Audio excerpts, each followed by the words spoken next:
All right, so I guess he can hear. Um, so Under Sheriff just confirmed that. So thank you for joining us. I think there was supposed to be some more people, so maybe we'll get some more joining in as we go. Um, just as a quick, brief overview of what we've been doing, this is the fifth call in total that we've a Zoom call that we've had. Um, so in the other four, the system that seemed to work pretty well is that I have a PowerPoint which is evolving over time. It's a work in progress, so I ask that you remember that as we go through the slides. It's pretty long, 60 plus pages. So what we'll do is what we have done is put a link to that PowerPoint on our webpage, and it's along with the survey that we put out, and along with some other documentation, including our 2019 annual report, on our Washington County, New York Sheriff's Office webpage. So you can go there and get all kinds of information about the office, including this um, plan, which again is kind of evolving. I've met with two different groups twice, so that's the four calls. And originally, our timeline, anyways, was to try to get this in place for the December Board of Supervisors meeting, which was, I think, might have been too much of I thought maybe we could get it done in that time period, and really, we want to make sure that we get as much public input as we can. So we're postponing that and putting that off and extending the timeline into February. So we have the survey that we put out in November, collecting them now. We're still collecting them. We'll collect them throughout December, tabulate them in January, have a public hearing in January, and then February, hopefully be able to submit our plan to the state. So we'll go ahead and start with the PowerPoint, and we'll go through the pages. And if anyone, so you all have the ability to unmute yourself. So if you do have a question, I would just say, let me explain the slide, and then at the end of the slide, you can ask any questions you want about the slide. That seems to work pretty well. In each of these calls, just to get an idea, has been a little over an hour. So we'll try to get through them best we can. And again, keep in mind also that this document is online, so you can take your time later after the call, go on, look at each one of these slides, share the link with anyone you want to share it with, and you can go through them that way. So the next slide is actually going to be blank because it's the index. And I haven't put anything in there yet because the page name numbers are changing as we go. So the final product, this page will include an index which will reference the different parts of the executive order from the governor. So this page pretty much explains what the executive order plan means to this office, and then what we've done starting in June. So we're pretty much 6 months in now to this project, and what we've done to respond to the governor's executive order. In one part, I mentioned the survey. Just so you know, there's 17 towns in Washington County. So we thought a good way to get a good representation from the county was to give each of the town supervisors copies of the survey so that they could hand them out to citizens within each one of those towns, and then turn them back in. So far, we've got about 130 surveys back, which I think is great. I honestly wasn't sure how many we'd get back, but we're in the process of tabulating them now, like I said. So this page is evolving as well. These are people that have been on Zoom calls like yourself, and they come from different entities, whether it's government officials or elected officials, business owners, citizens from the county, people from mental health, faith-based, and some elected officials. So this, again, this page, obviously it'll add, and we'll add more people to it, but we've got quite a list going, and you know, the more people we put on this, I think the better, and the more input we get from the public, the better, obviously, to comply. So this is a timeline, and this has been updated since we had a Zoom call yesterday, and actually updated this. And the update, like I said, it grew out of a couple of Zoom calls that I had with different groups that said, you know, maybe we should extend this a little longer to make sure we get enough public input. And I agree with that. So originally the timeline ended in January. So now we have included February, and we're going to, as you can see on the screen there, finalize the plan and submit the plan in February. And the reason that I want to make sure that we have it done, and why I was even concerned and wanted to have it done in January, is, you know, there is a lot of stake here for a lot of reasons to have this study done and completed and have a plan in place, because it has to be in by April 1st per the governor's order, or they, you know, have said that they would withhold funding to the different counties. So we obviously want to leave at least a month in there, which would be March, you know, to make any last minute changes. But I think this is a more realistic goal, and by adding that month to the list, it extends the period of time that people have for public input. Does anybody have any questions on the timeline? Not at all. Can you hear me? Yes. Okay, great. Thanks. You're welcome. Okay, so then each one of these groups has been broken down with a page in between that kind of outlines what is required in the plan and then what we do as a response to the plan. So this obviously is determining the role of law enforcement, patrol staffing, and then calls for service. So this is our 2020 organizational chart. It's current with our staffing levels.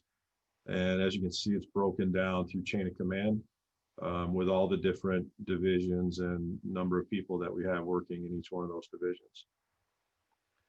And then this more related to the patrol staff, which obviously is what the executive order deals with.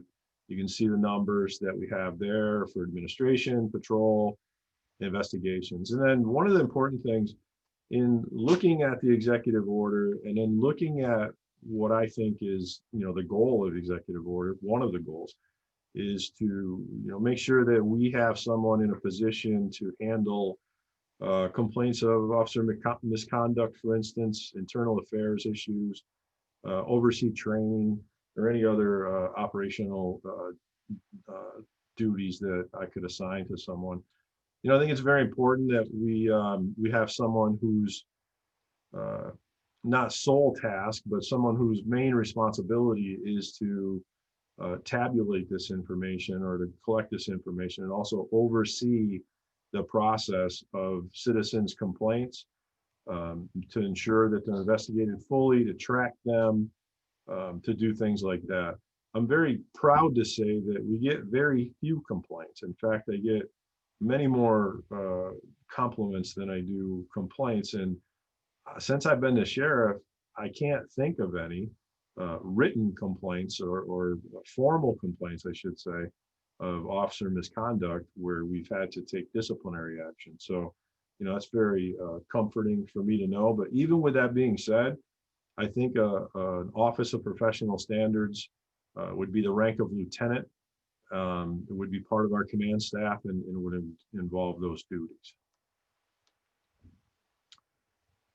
Okay, so another requirement is to explain what our deployment is. So Washington County is 846 square miles, so it's pretty big geographically.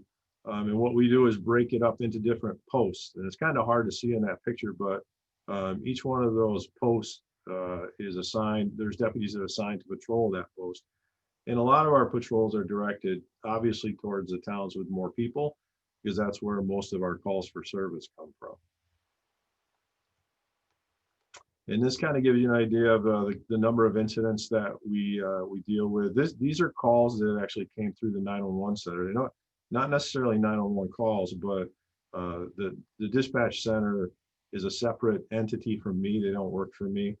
They work next door. We work very closely with them, obviously, but this breaks down the number of calls that have gone into the 911 center. You can see we're over on the right there, 15,446 phone calls requesting assistance. And then the other agencies that are listed, the state police, and then the village polices, those are the 5 village police departments combined. And then it just breaks down calls to the call center, and you can see, over a year's period, they have 130,000 phone calls that go into that center next door, whether it be EMS, fire, law enforcement, or any of the reasons that people would call the center. And again, that's a requirement of the orders to provide that information, so obviously put it in there. And then a total breakdown for calls for service, and those are any interactions we've had with the public. So it could be a phone call, it could be a traffic stop, it could be any of the above where we have dealt with members of the public. And you can see the total down there is 17,519. And then we broke them down by town just so that everybody could see how many calls are coming in. Anybody have any questions on the calls? Yeah, what is other? I mean, what areas would that? Good question. So other are calls that may be in another county, or we do transports, for instance, where we take people to different courts or downstate facilities, or where we take someone out of the county, or it's also calls where we've assisted other agencies outside of the county. So that's why that's what that number is. Sheriff, I don't see any interaction with Hudson Falls or with Glens Falls. Hudson Falls, or is that part of, like, doesn't Washington County cover some Hudson Falls or Kingsbury? Yeah, or is it all just? They have their own police department, so they would have their own number for their calls that come directly to them. Right. So the town of Kingsbury, where you see the number there, the Village of Hudson Falls is actually in the town of Kingsbury. So some of those numbers could be calls that, or incidents that we responded to or even initiated, because we would, it's possible that a deputy could stop a vehicle, for instance, within the Village of Hudson Falls. So, and then the same thing goes for the other, like Whitehall down on the bottom there, that's a town, but it could also include calls within the Village of Whitehall. So they would have different numbers, obviously, but that's, those are the numbers of incidents where we've had, kind of like Fort Edward as well, where you see that's a bigger number. Obviously, because that's where our main office is. So, that includes a lot of stuff that goes on right around the office and people coming in the office. But out of those 4,298, for instance, in Fort Edward, those could also include traffic stops that we've made in the Village of Fort Edward. So that's a good question. Now, it's the whole. Another question. Sorry, thank you for that. Would those stops include calls by the state troopers to have you assist with someone locally, and then you guys determine, or is that those calls coming in from state troopers that you guys assist on? How many times would you assist a state trooper and count it as a part of your record here? Gotcha. For your determining roles. Yep, we don't specifically track those calls. It might be something that we could get out of our records management system. I'd have to look into that. In fact, I'll write it down. But I think, if your question is how many of these calls were initiated by the state police asking them to help us out, yeah, I'm not sure that we can get that data, but I mean, a fair amount of time we work hand in hand with the state police. So a lot of times we'll have a traffic stop, for instance, and if there's a state police car nearby, then they'll stop to kind of, back up our officer or whatever, and vice versa. So we'll do. If a state trooper is making a stop in Washington County, let's say right on Broadway, yep. Now they initiate an arrest. Does the county sheriffs take over? Since let's say there's arrest, they're going to go into the county building. Is that a county process that you guys take over, and then you count it as a law enforcement role? No. No, that would be their case. The only way we might get involved with that is if the person was arrested and they bring them here for our central arraignment court. So that could be possible, but generally the state police have two barracks within the county, one in Greenwich, one in Salem, or I'm sorry, in Granville. So what they'll do is they'll take them back to their office, whether it's in Greenwich or in Granville, and then do the processing, which if, that's Yes. if someone's arrested, yeah. Yep. Right. Okay, thank you for that, sir. Sure. Okay, and then this slide kind of breaks down the different types of crimes from 2016 to 2019. And, again, this will be a slide that we can update at the end of December, because we'll have a full year of data where we can add 2020 in here to make it a little more relevant and a little more up to date. So I'll probably take, in other words, 2016 out of there and add 2020. But you can see we just break them down at calls, different types that are larcenies, burglaries, sex-related offenses.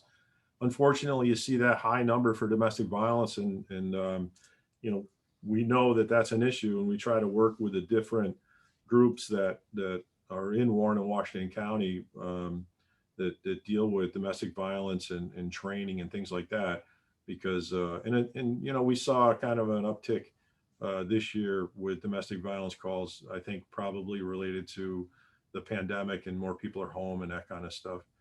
And then, unfortunately on the end, the overdoses, we track those. They have, knock on wood, they have been trending down. So, and we hope that that's, less people are overdosing because less people are using heroin, hopefully. But the other thing is, it might also be the fact that we've done a lot of training with Narcan, naloxone. All of our deputies carry Narcan and naloxone, and we've had a lot of reversals of overdoses. So. And then this central arraignment part, I alluded to that a little bit. This is a lot of people don't understand what this is. And just real quick, I'll have to say one of the good things about the survey is that a lot of people were writing comments saying, we don't know what accreditation is, or we don't know what kind of training the sheriff's office does.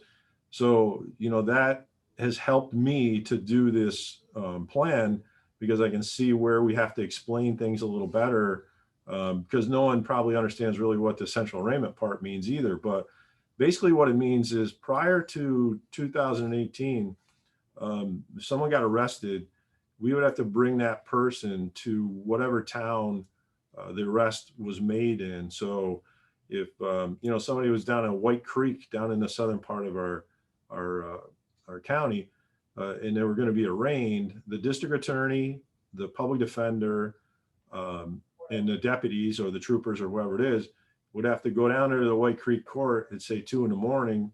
and have the person arraigned before a judge. And then, and it's just if you can picture that like in the winter time, what kind of a pain that is, but also it's an expense. We're driving people all around the county, so there's a risk there. So a law came out that required that defendants be represented by counsel at first appearance or arraignment. So I sat down with the district attorney, public defender, and the judges, and I said, if you want to use our jail, you can do that, and we can transform our lobby into a central arraignment part. And I'll tell you, it's one of the best things that we did, because now we hold 2 arraignments, one in the morning and one in the evening. The judge is here.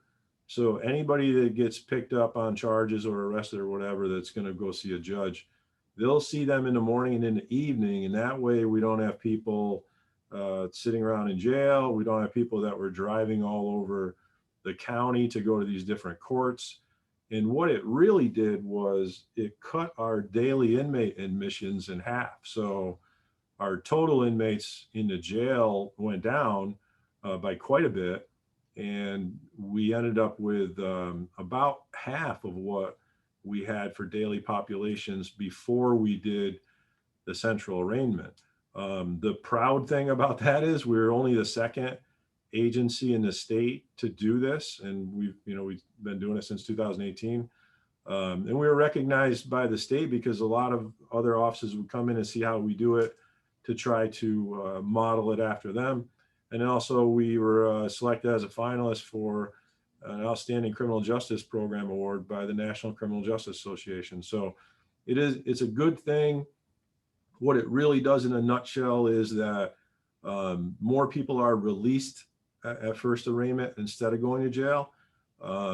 So it's cut the population down, and the people that are incarcerated are dangerous people or people that might have order protections against them or reasons like that. So, there is a downside. One of the downsides is that we also offer a lot of treatment within the jail, and sometimes going to jail for someone who's addicted, for instance, to heroin, is a good thing because of all the different treatment options we have within the jail. So we're working on ways that if someone is released from court, instead of going to jail, to make sure that they get hooked up with somebody for treatment. And then this just breaks down to how many people were brought in for central arraignments in 2018 and 19. And obviously those numbers are going to be lower for when we do 2020, again, because of the pandemic. But you can see the different agencies that bring people in. Does anybody have any questions on the central arraignment? Actually, I don't have a question on central arraignment. I have a question, if we can back up just kind of one slide, just about the numbers. And when you talked about the overdoses, I was just thinking is that you mentioned that the numbers are going down and the Narcan. So your number for 17 overdoses, is that with completion of overdose, or those are attempts with some intervention or hospitalization?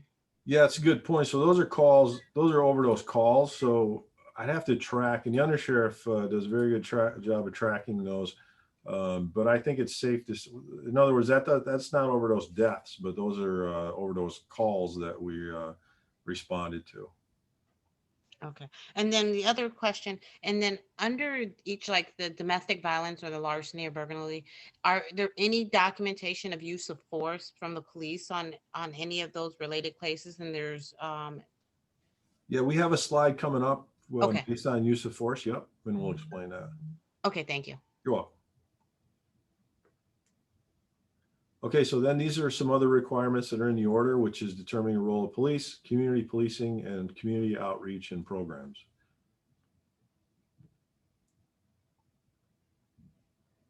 So part of the executive order speaks about procedural justice and President Obama's task force in 21st century policing, and basically outlines the four pillars of procedural justice and how important it is that the community has trust in law enforcement.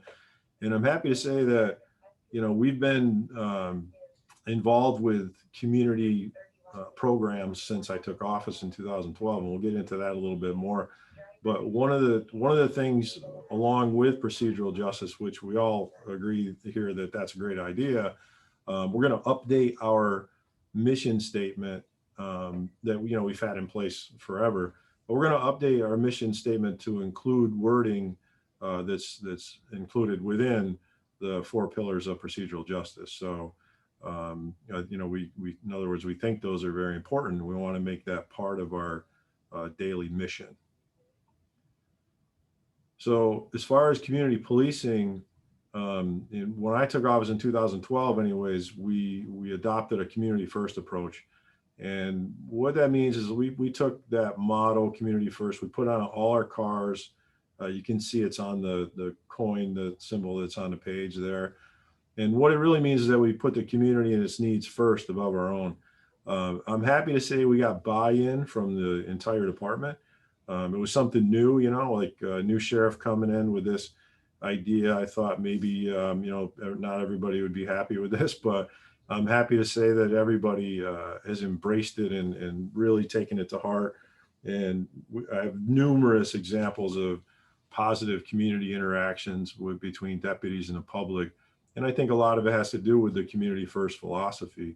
We have a large social media presence. We have over 15,000 followers on Facebook. We use that to be transparent and to make sure that we put information out there that's not only helpful to the public, but also helps to show the public all the things we do related to, for instance, community and programs and community first approach. So this actually is something that, I came up with, like I said, when I first took office, and it's modeled after the 9 policing principles and the three core ideas of Sir Robert Peel from 1829. I don't know if you're familiar with that, but he's considered to be the father of modern policing, even though those methods and beliefs that he started in 1829 are still relevant, and actually with what's going on around the country and the state and everywhere else, they're as relevant now, centuries later. I won't go through all of these because there's 9, pretty lengthy ones, but one of the ones that I've been saying anytime I speak publicly and in different to different groups and stuff is number 7, where it says basically that the public are the police and the police are the public. And really what that means is, like, we can't do our job without having the trust of the public and having the public behind us. And almost every one of those other 9 pretty much support the same theory. And then there's 3 core principles, policing ideas. And to me, it's astonishing that these, 1829, that these 3 ideas are still as relevant today as they were back then. And even the bottom, the police earn public support by respecting community principles. Winning public approval requires hard work to build a reputation, enforcing the laws impartially, hiring officers who represent and understand the community, and using force only as a last resort. So those are things, like I said, that, in 2012, long before the executive order, long before a lot of the unrest and a lot of the problems in the country, this was why we put that community first on our cars, on our letterhead and everything else, because I was a firm believer in Sir Robert Peel and all these principles. So another thing that we did was we created a liaison to town supervisor program. So we asked deputies, sergeants, investigators, whoever it is, to volunteer to work with individual town supervisors throughout the county. And really the idea of that is that, and a lot of them that volunteered live in the town that they're working with the supervisor. And so, a lot of times people will go to town board meetings because they're having problems with neighbors, or having problems with quality of life issues or whatever it is. And they'll go to a town board meeting and complain about it. And it's nice to have the ability to have a town supervisor have a personal contact within this agency, so that they can call that deputy or sergeant, whoever, personally and say, hey, we had an issue last night at a town board meeting. This is going on. And then that deputy or sergeant would handle that and get back to the town supervisor. It's been a great program because, the deputies, the sergeants, whoever it is, they really bought into the idea that they live in that community a lot of times. They're familiar with the town supervisor. It's a nice, it's kind of like I put on the bottom there, it kind of completes that circle of communication between the residents, the towns, and our agency. And then one of the things I'm most proud of is in 2016, the Department of Justice started an award program, and they picked one agency from the state, and it was us, based on our Community First program, the motto that we came up with. And the U.S. Attorney from Syracuse came to our office, presented us with this award. And, to me, that's validation. And obviously it was a big feather in our cap, but it was something that I can thank all the men and women that work here in this office that go out every day and deal with the public for us being recognized by the Department of Justice. And then I just added some of the community outreach programs that we do. There's quite a few. I probably forgot a few that will probably add some to this. But a lot of it is geared towards, helping different sectors within the community, including senior citizens, children, people that have been involved in different, like this, the Sheriff's Explorers post, there's another slide for that. The important programs that we offer to the public. And the Sheriff's Summer Camp is one of those big programs. Kids 9 to 12, they can't afford to go to summer camp. We actually work with Department of Social Services to identify children. We reach out to them. We pick them up with a bus. There's a group there in the photo there with a bus here at the sheriff's office, and then they go out to the Finger Lakes region and they spend a week out there. And the Sheriff's Association actually runs that, so they have, you know, canine units, and they teach kids how to swim and do all different kinds of stuff out at the camp. And it's literally hundreds and hundreds of kids take advantage of that from around the state. The Explorers posts are for kids age 14 to 20 that are interested in law enforcement. With the COVID, with the pandemic and everything, it's difficult for us to have that ability to have the meetings as much as we had before.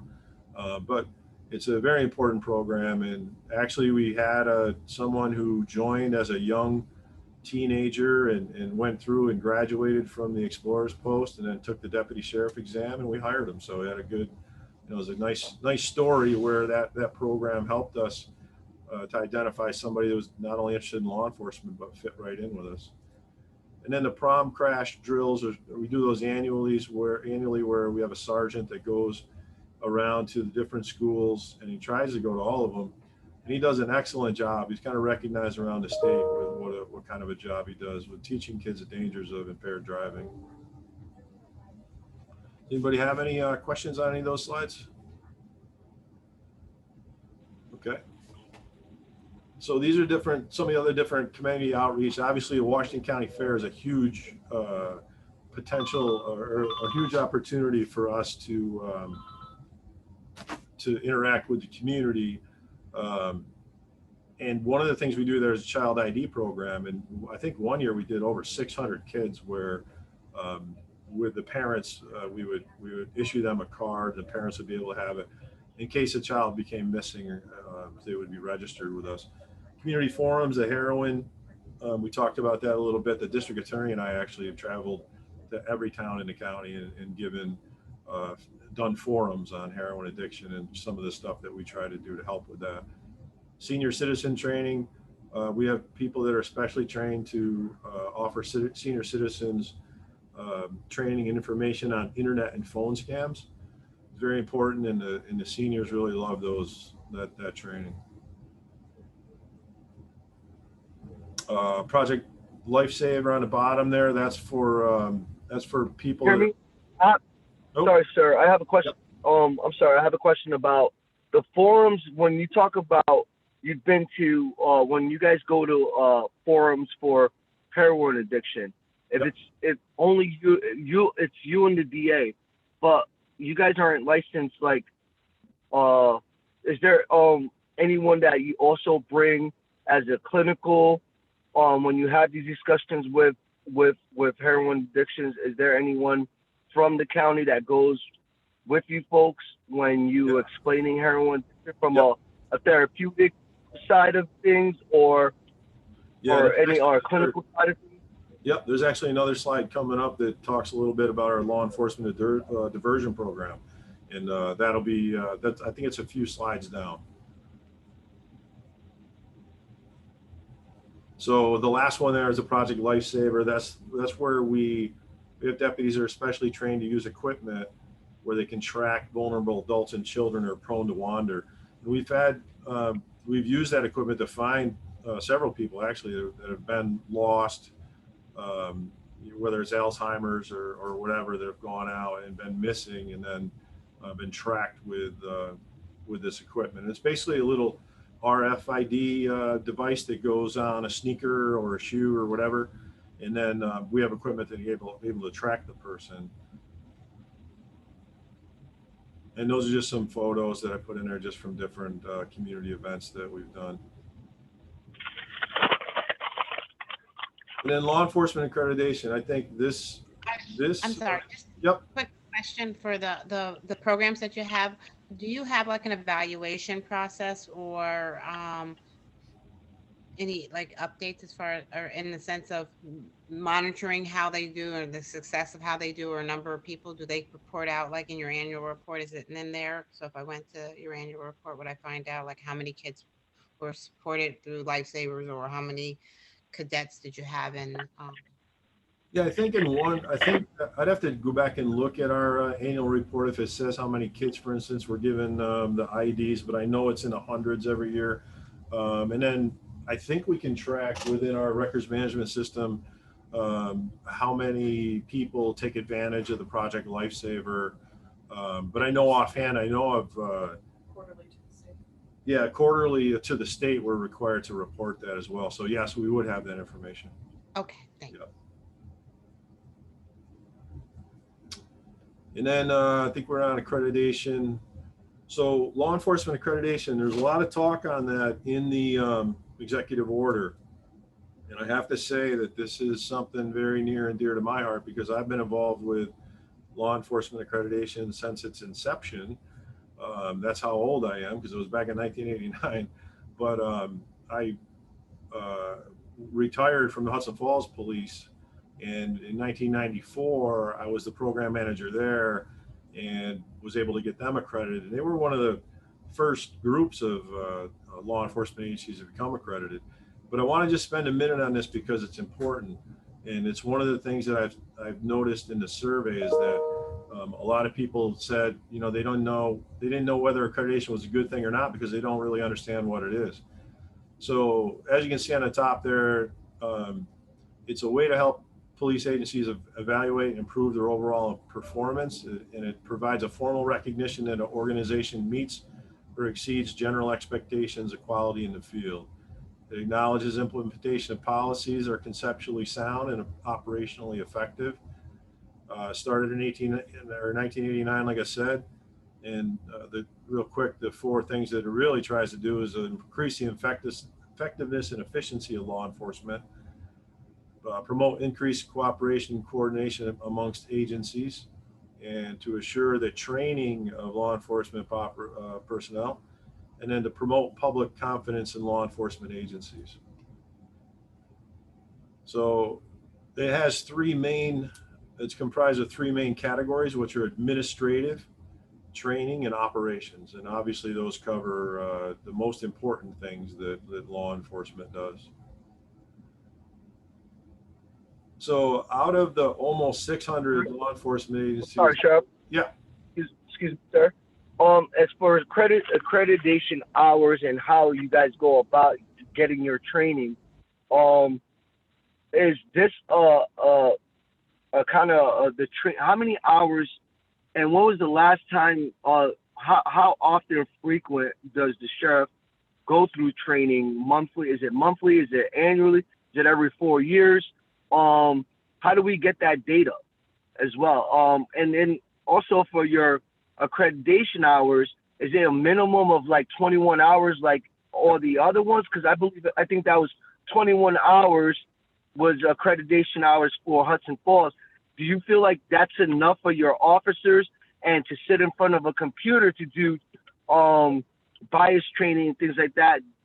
Do you think maybe a restructuring of getting that type of training as far as like having actual personnel there to train officers? I know it probably takes time away from your duties, but in order to get accreditation hours, you guys got to sit in front of a computer at some point and do those hours for, I don't know, however long. I think it's 1 hour, 2 hours. How do you guys, as the sheriff office, go about your training, and how often, and when was the last time you guys had unconscious bias training or any type of diversity training? So the only reason that we have online training now is because of COVID for this year. Prior to this spring, all our training was in person. In fact, we have another slide. We have some slides coming up regarding training. I'll probably answer a lot of the questions that you just had. So when we get to that, I'll go through the different steps of when we did what we did and how we did it. But, you know, real quick, just before we get to those slides, it's extremely frustrating for me because we are by far probably, I'm not going to say the best trained, but we have more training hours than any law enforcement agency you're going to find in 3-4 counties. Okay. And we have a beautiful training room here with a up-to-date technology. It's awesome. And we pride ourselves on the fact that we're able to do training as much as we do. One of the fortunate things that we have is our schedules overlap, and we call it an all day. So every week there's a day where the entire road patrol is available for training. So we'll still have enough people, in other words, to answer calls and go out and, if there's accidents or things going on, but we can also put 20 deputies in the room and do different kinds of training. So that's how I say I'm confident that, we do plenty of training. And when we get to those slides, we actually total up how many hours it is. Thank you. Yep. So with the accreditation, I was going to say there's almost 600 law enforcement agencies in New York State, and out of those, only 130 are accredited. So the ones that are remaining have either tried and failed, because it's certainly not a rubber stamp. It's something that it's difficult. I always tell people it's difficult to obtain, but it's even more difficult to retain, because every 5 years you're reassessed and you have to have 5 years worth of data to show that you're still doing what you're supposed to do. So it isn't like, somebody comes in and says, okay, you're accredited and you're good to go. Every 5 years you have to prove that you're still maintaining your records the way that you're supposed to. And that's done through an assessment, by the way. So it's and I'm actually an assessor for the state. I've been doing it since '94. So go around and go to a police department for 3 days, go through all their records, all their training, all that stuff, interview officers and make sure that they're doing what they're supposed to do. So there's 110 standards that you have to comply with. And like I said, those are the ones that are training and administration and operations. And then just on the bottom, I have down there, like I said, I've been doing for 26 years, I've been going around the police departments all across the state and performing these assessments. And the one good thing about that is I pick up more stuff, doing that. I've done assessments on the Suffolk County Police Department with 4,000 officers, and learned different things that they're doing and able to bring it back to Washington County and put that in policy in place here. So it's been very helpful to me personally to be part of this program. But I have to say that I think it's probably the best thing that's ever happened to law enforcement. And I think, some chiefs or some sheriffs might get mad, but I think it should be mandatory. I don't think it should be voluntary. So I've been working with Assemblywoman Carrie Warner, and she's going to introduce some legislation that's going to prioritize funding to agencies that are accredited as an incentive, because it's that important. If you're not accredited, you could possibly be out there right now without any policy, without any procedures, without any oversight from anybody. So obviously accreditation would go a long ways to fix a lot of the problems that some law enforcement agencies face. That's my accreditation spiel. So training, Hobbs, this is kind of what you were talking about. Yes. You are required to have 21 hours per deputy annually. And I can say we easily exceed that per deputy. We obviously, we go to the firearms range, we have use of force training, things like that.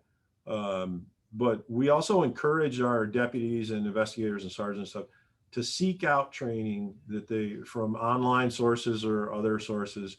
And we send people, prior to COVID anyways, prior to 2020, we would send people all around the country to different training. I don't care where, if it's in, California, we'll send somebody to California if it's relevant training that's going to help us. So we did break it down. Sheriff, yes. Do you plan on implementing new bias training or diversity awareness training for your sheriff? Yeah, that's in the near future. That's coming up on the next couple slides. So down at the bottom of this slide, we have you can see the different numbers of hours that we have in our system. We have a tracking system for hours, because we have to make sure that we don't miss somebody that doesn't get 21 hours, for instance. So it's usually over 3,000. 1 year we had over 4,000 hours as a department. That's as a department for everybody. So that, yeah, as part of the executive order in June, when that came out, we started looking at de-escalation training to see how we could do that. We have deputies, we have members that are trained to provide de-escalation training along with use of force training. So we did that starting in August. And we obviously, it says, like we said there, we recognize that de-escalation training is very important, basically. And what we taught and what we teach and stress is self-control, effective communication, scene assessment and management. And one way we did that was it was not only online de-escalation training, because that's all that was available to us in August because of COVID, but we also did in-person de-escalation training using simunitions, it's called. It's almost like an airsoft pistol. So the deputies would have to wear special protective equipment, and then it would be put into different situations via role playing, where they would be either at a simulated domestic violence case, and one of the actors would be upset, very upset, and you'd have to decide on a force option, whether you would try to verbally de-escalate that situation, whether the person might be armed, or whether the person might be, trying to cause a problem or whatever. And I have to say, the one thing that I'm most proud of out of that training is everyone took it very seriously, the role playing.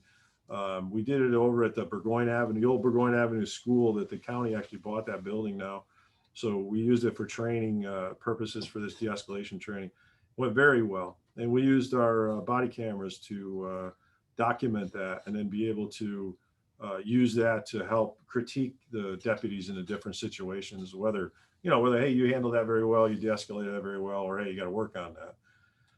Regarding the anti-bias policing training that you brought up, I have definitions of what the training is, and we did use online training. Again, this was in June. We weren't allowed to have in-person training at that time. So everyone was required to complete parts 1 and 2 through our insurance carrier, which is NYMER. It's a conglomerate on Long Island. The deputies all reported that it was good training and that they did get a lot out of it. In fact, I think it's something now that obviously we're going to add to our annual required training list. And we hope that, things are better with the pandemic, where we can get some people to come in. And there's a couple slides coming up that are important related to that. But I want to get some people to come in and do some training, and it's including some of the people on these slides right here. Fortunately, being the president of the Sheriff's Association, I had a lot of say in what kind of training we did as sheriffs at a 2-day conference that we held in Saratoga in September. We were fortunate to be able to assemble in person. I think we had about 30 plus sheriffs there from across the state. And so we reached out to some different people who were considered to be leaders in the field. And one of them is Professor Edward Lawson. And he was an excellent, all the presenters were excellent, but he was an excellent presenter. And he really explained diversity, equity, and inclusion framework as an approach. It was very well received by the sheriffs. And I have to say that I talked with Professor Lawson afterwards and asked him if he'd be willing to come to the office and do the training here. And we can open it up to other agencies as well to be able to come and do it. And he was all for it. He's a very nice gentleman. And we had a long talk afterwards. And it was also extremely helpful, I have to say, to me personally in planning our training and also planning our response to the governor's executive order. So another gentleman is Dr. Mark Montgomery. And I'll tell you a little funny story about this. I was in charge of kind of getting the people lined up to be ready to speak. And Dr. Montgomery was out in the hallway, and our PowerPoint wasn't ready to go. Like usually you have technology problems. So I went out and I said, sir, it's going to be a couple minutes if you just take a couple minutes. And he said, yeah, no problem. He goes, nice to see you again. And I thought, like, wait a minute, I don't remember ever meeting this guy. So then I went back in and we started to get the PowerPoint ready. And then he was almost ready to go. And he came over and talked to me and he goes, by the way, how's your dog? And I'm thinking, wait a minute, who is this guy? I couldn't remember. He actually came, and then I felt horrible because he came to the office a year and a half earlier, I think it was, maybe 2 years ago, because he rode a bicycle around the state because his brother had passed away from cancer. And he stopped at a lot of sheriff's offices along the way. And I happened to have my dog here that day. So we had a picture taken with the dog. But he was wearing a mask at the conference. And then, as soon as we got talking, I was like, oh, now I remember, I remember you. Yes. And I'll tell you what, that training and the topics, his was positive social change during social unrest, rise together, stand together. He left a really quite an impression on me personally. I had a long talk with him afterwards, and again asked if he'd be willing to come here and talk to my people here, my troops here, to do the same kind of training, because there was a lot of great information that again was extremely helpful to me in presenting this plan. And then one of the other sheriffs, Sheriff Quattrone from Chautauqua County, he had met AJ Ali prior, and he's a filmmaker who made a documentary called Walking While Black. So they showed that documentary to all the sheriffs. And again, very enlightening, very helpful. It's something that I think that, and it's available online as well. So I think it's something that we'll include in our annual training. And I think it's important to know, that, again, as part of the leadership of the association and having a say in what the training was, I don't think we could have done, enough training along these lines to help us with our executive order. And I'm very glad and happy that all the sheriffs were able to go, and not all the sheriffs, but all the sheriffs that were there. And everybody had the same feelings afterwards. So it was very positive training. And then some other training that we did for first responder disability awareness training. This is a huge area, I think, within the executive order as well, dealing with people with either mental health or disability, such as autism or things like that. There were some incidents across the country that happened where autistic people had bad, interactions with law enforcement. So we did this back prior to the executive order, I believe. But we had this gentleman come in from Niagara University and did training here for all of our members on how to respond to individuals with disabilities. All the deputies, we always critique the training afterwards, and all the deputies were very impressed with this. And I also think this should be an annual required training for us as well. So we're going to include all those that we just talked about as being annual training. And that was very good training as well. And again, the mental health and substance abuse, our county sees that, just like unfortunately a lot of counties. And one of the things that you mentioned earlier, Hobbs, was the training or the forums that we do with the district attorney. Then I think, well, actually I might be ahead of myself on that one, but the crisis intervention training you see on the bottom there. We have members that were trained here. I think we're at 3, a couple of deputies and a sergeant that received the critical incident training. And they provide that not only to ourselves, but obviously it's valuable for the public as well. The deputies see some really bad things when they're out there working, and it's very important to have them be able to come back and help with our other members who might be dealing with some issues related to traumatic events. And this is the Yep. Sheriff, how hard is it for your sheriffs to desensitize themselves from any type of traumatic experience that they experience in the field? And in order for them to desensitize, what is the steps? Do you have a therapist on hand to work with your sheriffs when there is a crisis in the works, or some type of tragedy with death of a child or something like that? What's the procedure like? So the procedure is that we would first reach out to those, like I said, I think I'll double check on this, but I think it's 2 deputies and a sergeant that we have trained with the critical incident training. So we'll reach out to them first, and they will contact the deputy whether they're home or wherever. Anyway, I have an example for you. I don't want to go into too much detail, but one of our deputies involved, very traumatic incident. One of our sergeants didn't even know that this happened, by the way.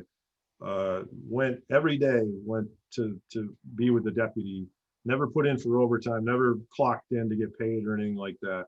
But he spent every day for a week with this deputy because he knew it was a traumatic event. He's having a hard time.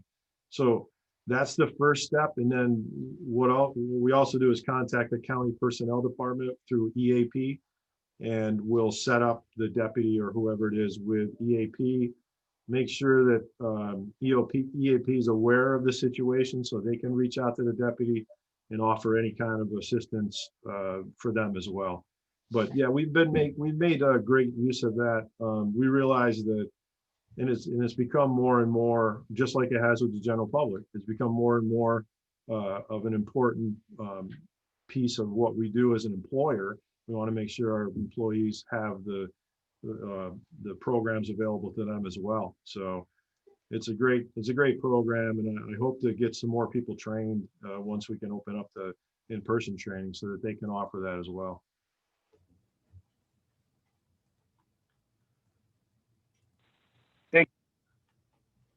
Yep. So these are just a list of topics, and I put at the top there, so these are topics that are kind of related to what's in the executive order related to de-escalation and all the other different topics that are on there. But these are, if we listed the whole list of training, for instance, that we've done over the past few years, it's 15 pages. So we took kind of the highlights and put them out there. But we try to cover all the different, as you can see, like, meeting the needs of veterans, that the veterans are a big part of our community, and harassment in the workplace, human trafficking, any different topic that comes along. And again, it kind of goes back to throwing that out there to our deputies that, hey, if you see some training come along that you think you'd like to go to, run it up through the chain of command and we'll look at it. And if we can do it, we'll send you to it. And more often than not, or like I said, we're sending people all around the state and if not the state, around the country for all different kinds of training.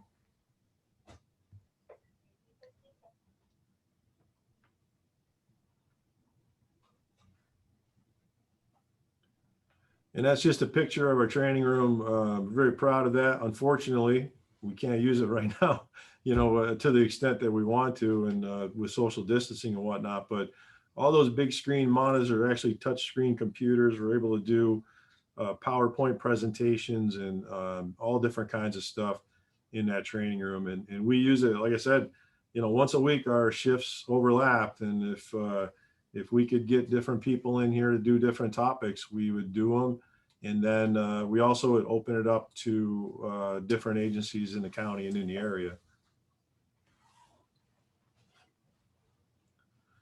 So policy development, these slides are just basically an overview of how our policies are generated. I have a question. Yep. Regarding the de-escalation training. Yep. Do you guys collaborate with any like social services programs regarding like language that isn't going to trigger or de-escalative language? Because I know there's certain language that you should use in certain situations and when you're dealing with certain people.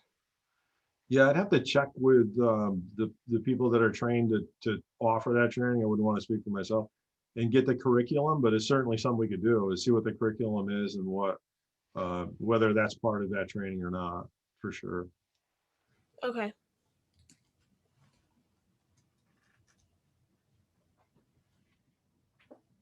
I guess I have just to piggyback on that. In looking at this and going forward, are you engaged in any community task force coalitions that are looking at even the special needs population or children's group issues? I know that sometimes the sheriffs are called a lot of times because kids are really struggling, and parents are having a hard time helping them maintain their safety and just that response period time. And so I don't know if you're involved in any of the task force or the support for adults or children with suicide prevention, the police force, a task force that happened with the and lead and the anticipation of a lot of agencies looking to do lead.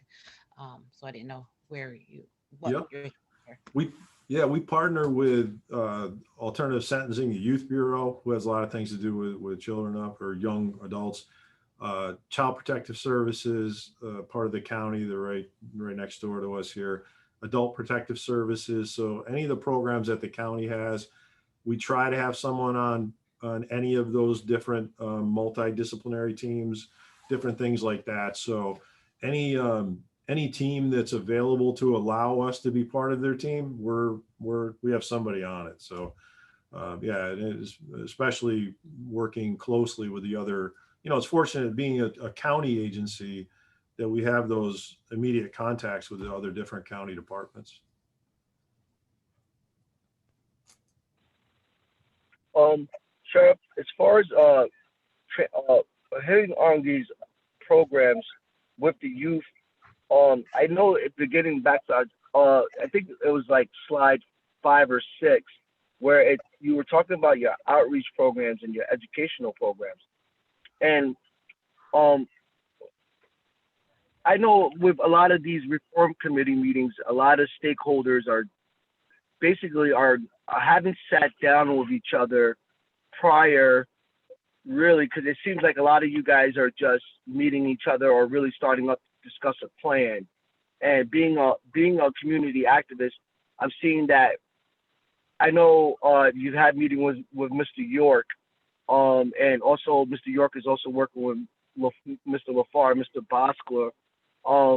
My question is, why does it take, if you guys are like, mental health right now is in the county building, how close of a relationship are you working with mental health to address the needs with the drug overdoses, and instead of going more of are you leaning more towards the criminal justice as far as making more arrests, or working alongside with Mr. York and Mrs. Wright to develop a real a major plan to go on from here on out? Because to me, it didn't seem like everyone was talking prior to police reform as far as mental health, domestic abuse, and in your chart, domestic violence is really high up there. I don't think, for me to see, is that something that you feel like the police should be dealing with domestic violence calls, and why? How far along of getting a caseworker, social worker to be on board with you folks, to be in your office to maybe deal with some of these domestic violence cases, these overdoses and these mental health calls that are less violent from offenders and things like that, and revolving doors, things like that. I know there was a lot, but you can pick out which one you want. I'm sorry.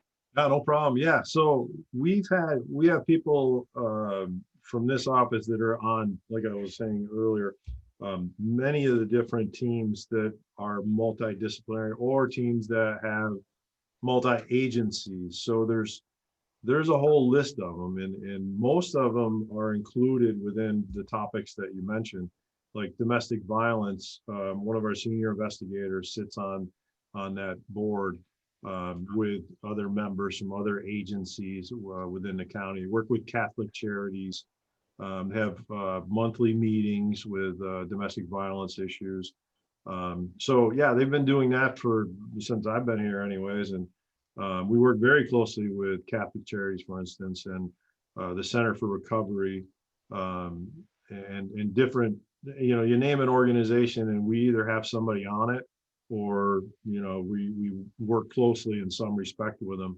Rob York's office is Warren and Washington County. So we deal with Rob York. I noticed that's from different charts from different departments, stating from like basically 2017 and to 2020 right now. There's been quite an increase in overdoses, domestic violence, And that's according to all the charts and statistics that all the police departments in around surrounding area has putting out.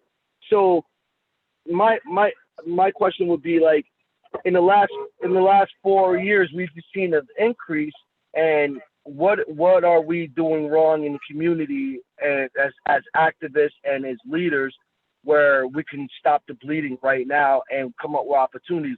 Because even your stats read there's nothing but increase. So where are we dropping the ball, and where are these people falling in the cracks where we need to address? Is it you guys a proximity issue between you guys and the public, or the language barrier and the bridge building between you and mental health? Yeah, so I wrote a couple of notes down here. One of them is domestic violence, and I'm going to get in touch with our member that attends those meetings.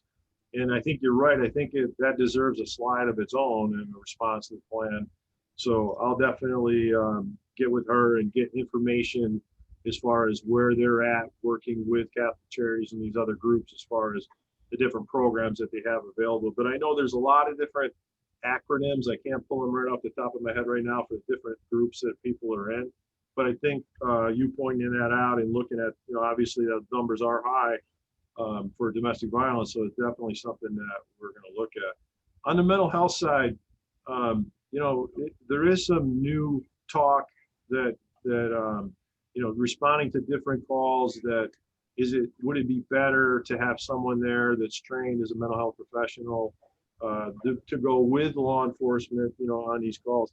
And honestly, I couldn't agree more. I mean, I think it is. And in fact, we have two different people that we're discussing that with now.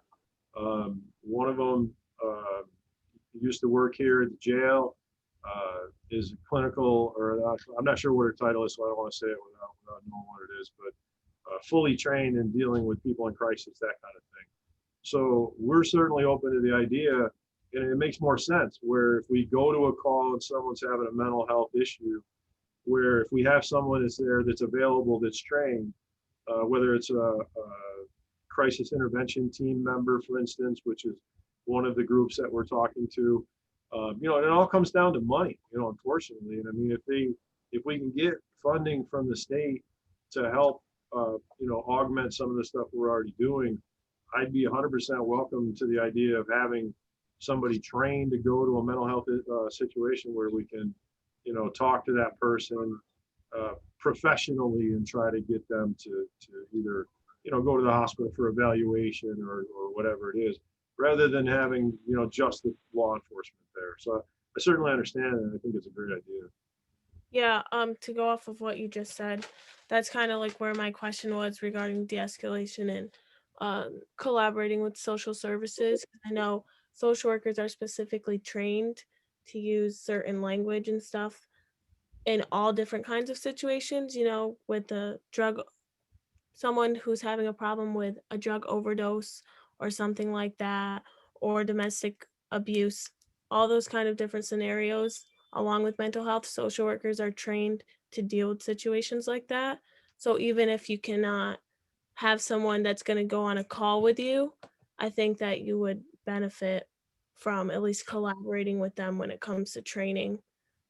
Oh yeah, 100%. Right. And we have mobile crisis in the area. So it's just a matter of there are some resources I know that are currently available, and just really how do we maximize the use of those things that are already existing would be definitely nice to have in the plan about using, Exactly. No, and we actually, it's good timing for us because we recently just contracted with a new provider for mental health services for our office for the correction side. So I actually brought this up to them, to something that we could look at to see at least what that cost would be, because unfortunately everything comes at a cost. So, but it's definitely a conversation that we're trying to have. I think with the other committees, I can let you in on how financially everyone is talking. I really, to me, it's like I think me and Linda are working on both Glens Falls committee and speaking with you, and also speaking with LaFar, with Sheriff LaFar, excuse me, where everybody's kind of on the same page with all this. I don't see why, as two counties that we have offenders or addicts going on both sides. Why aren't we? I know there's stakeholders, and it comes to county line differences, but if we're really as serious about engaging the community and the public in a sense where would you be interested of like that speaker that's coming in to speak with you guys, that the gentleman Mr. that wrote that did the documentary Walking While Black. Now, would you be interested in having him come and speak as a town forum for the public to come in and listen as well? And wouldn't that kind of would tackle some culture diversity awareness, hearing from someone like him and with his background, to have an open forum for the public being brought to you by the sheriff department? So we could not, I mean, of course it'd be great to do it in person, to hear a speaker like that, to hear what he has to say, and also it brings awareness. But is that something we can do in the future to knock to write that check off the box, to bring in speakers that way for the town, and we do a free maybe fundraiser, donate money to the speaker, come in but learn, have a town hall meeting where we're learning culture diversity, what kind of training and what are the police are going through, and especially walking while black in rural areas, or things like that.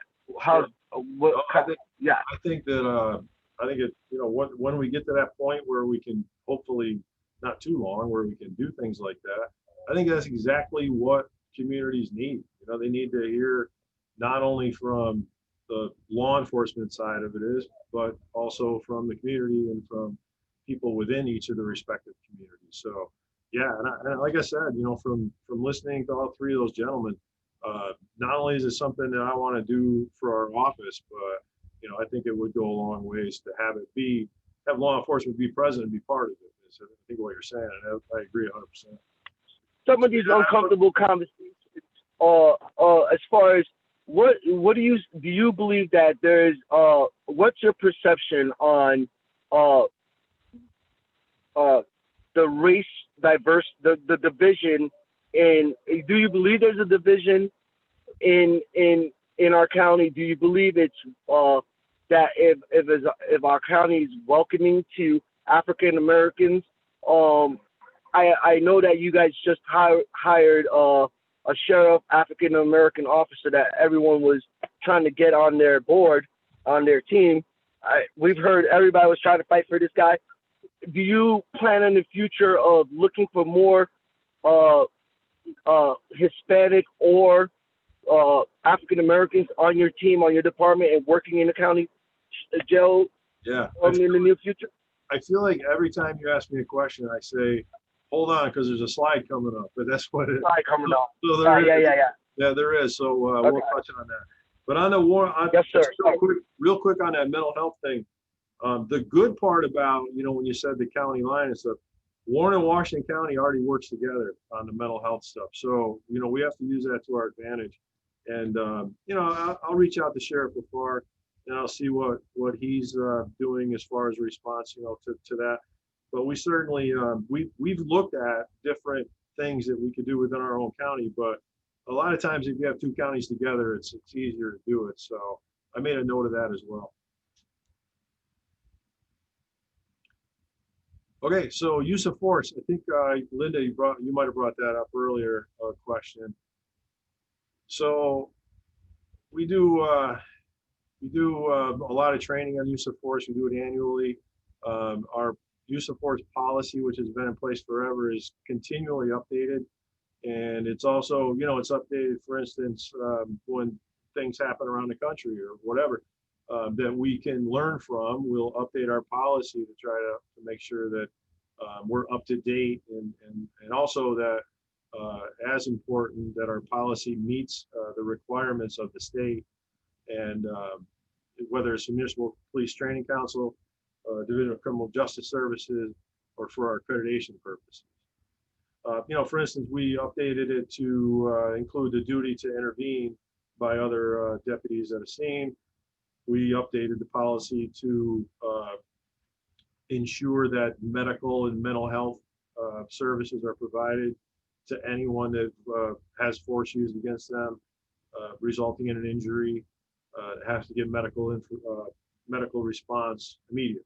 So our policies, like I said, it's ever changing. I think the last date on the other one was July 2019, and I wouldn't be surprised if we have another change in that policy coming up quickly.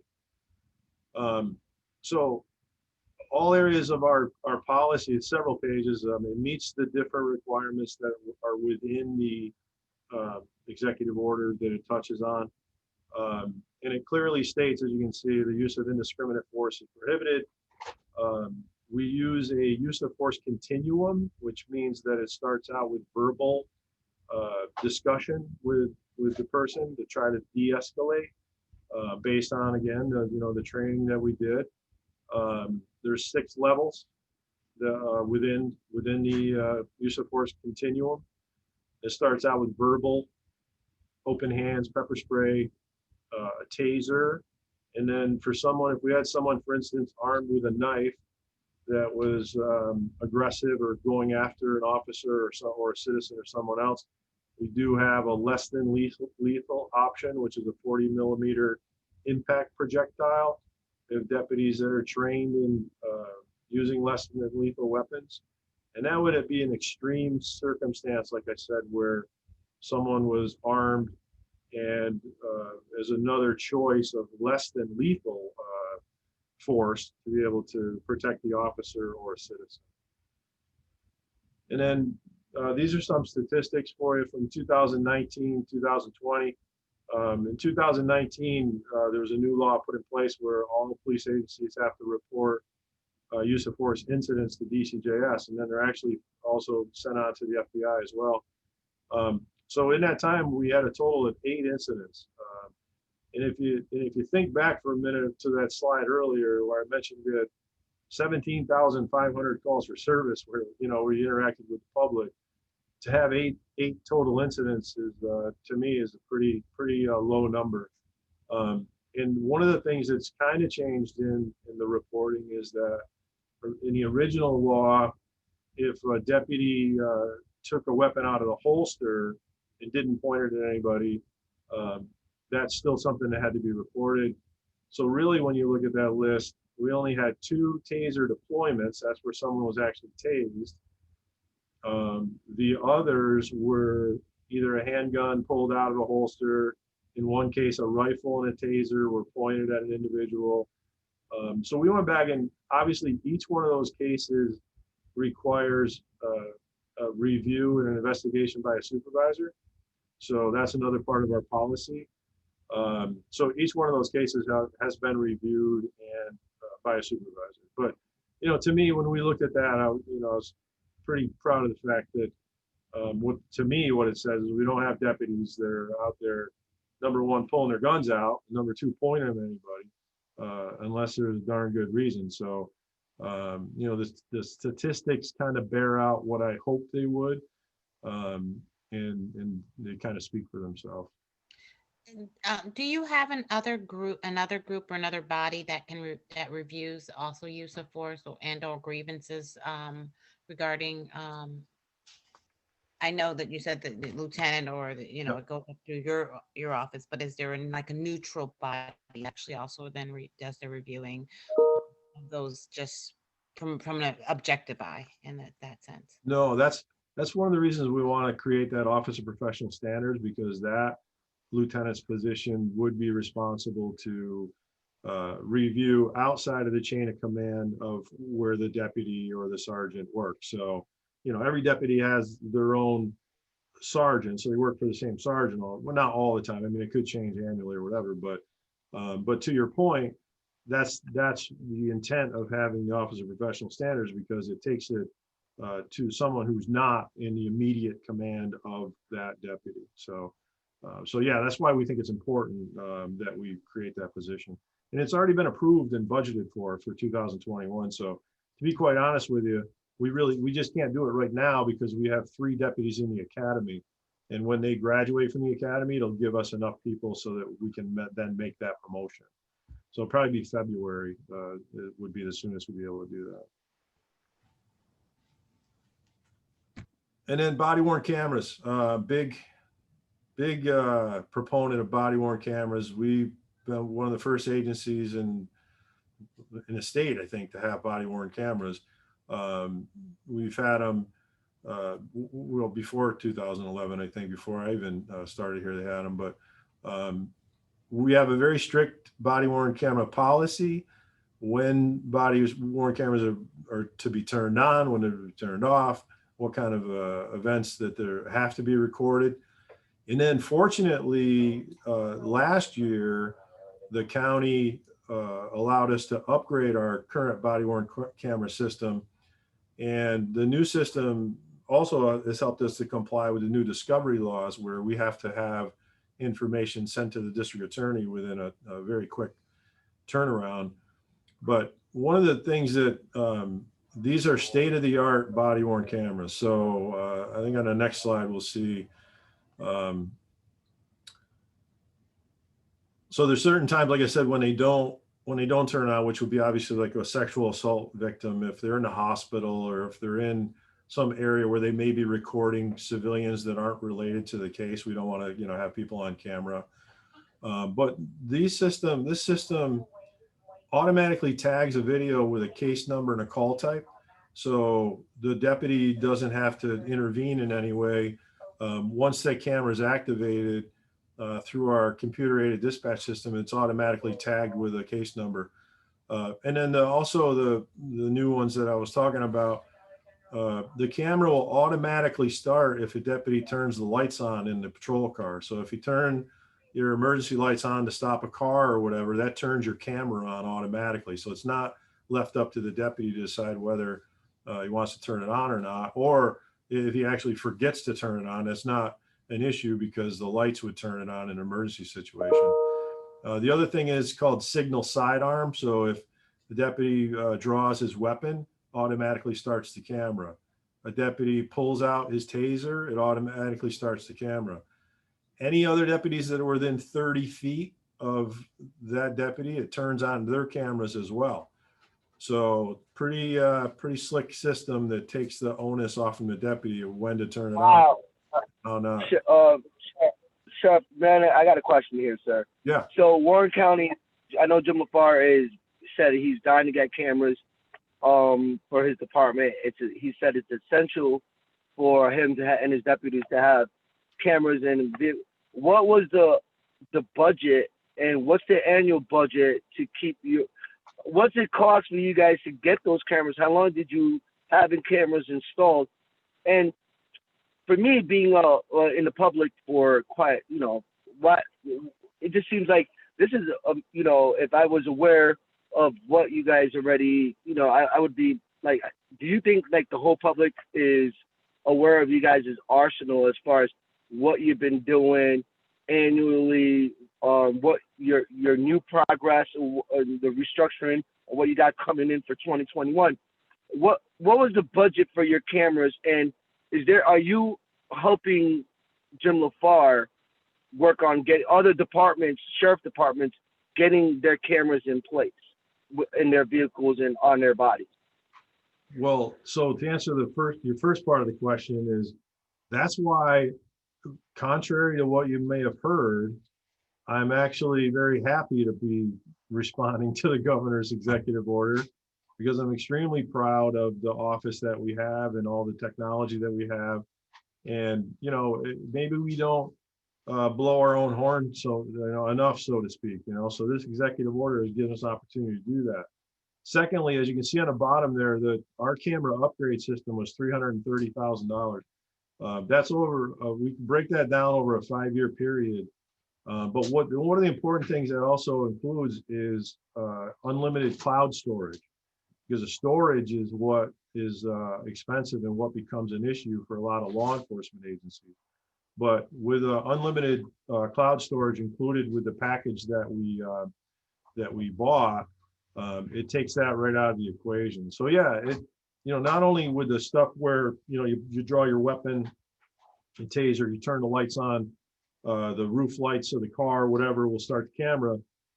Those are the things that build trust within the community, in my opinion. You know, it's one thing to have cameras, but it's another thing to make sure that they're being used properly. And then another part of that was on the other slide is we also conduct random audits by our command staff, where we'll go in and pick videos from, the last month or whatever, just randomly, traffic stops, different things like that.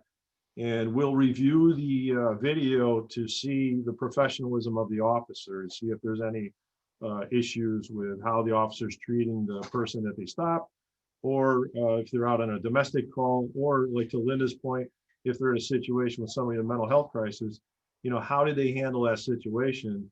And then we might use that as a training event where, we'll bring the deputy in and say, hey, you were talking with this person, and maybe it would be better next time if you didn't use these words, or you said this, or you said that. So the cameras are extremely helpful.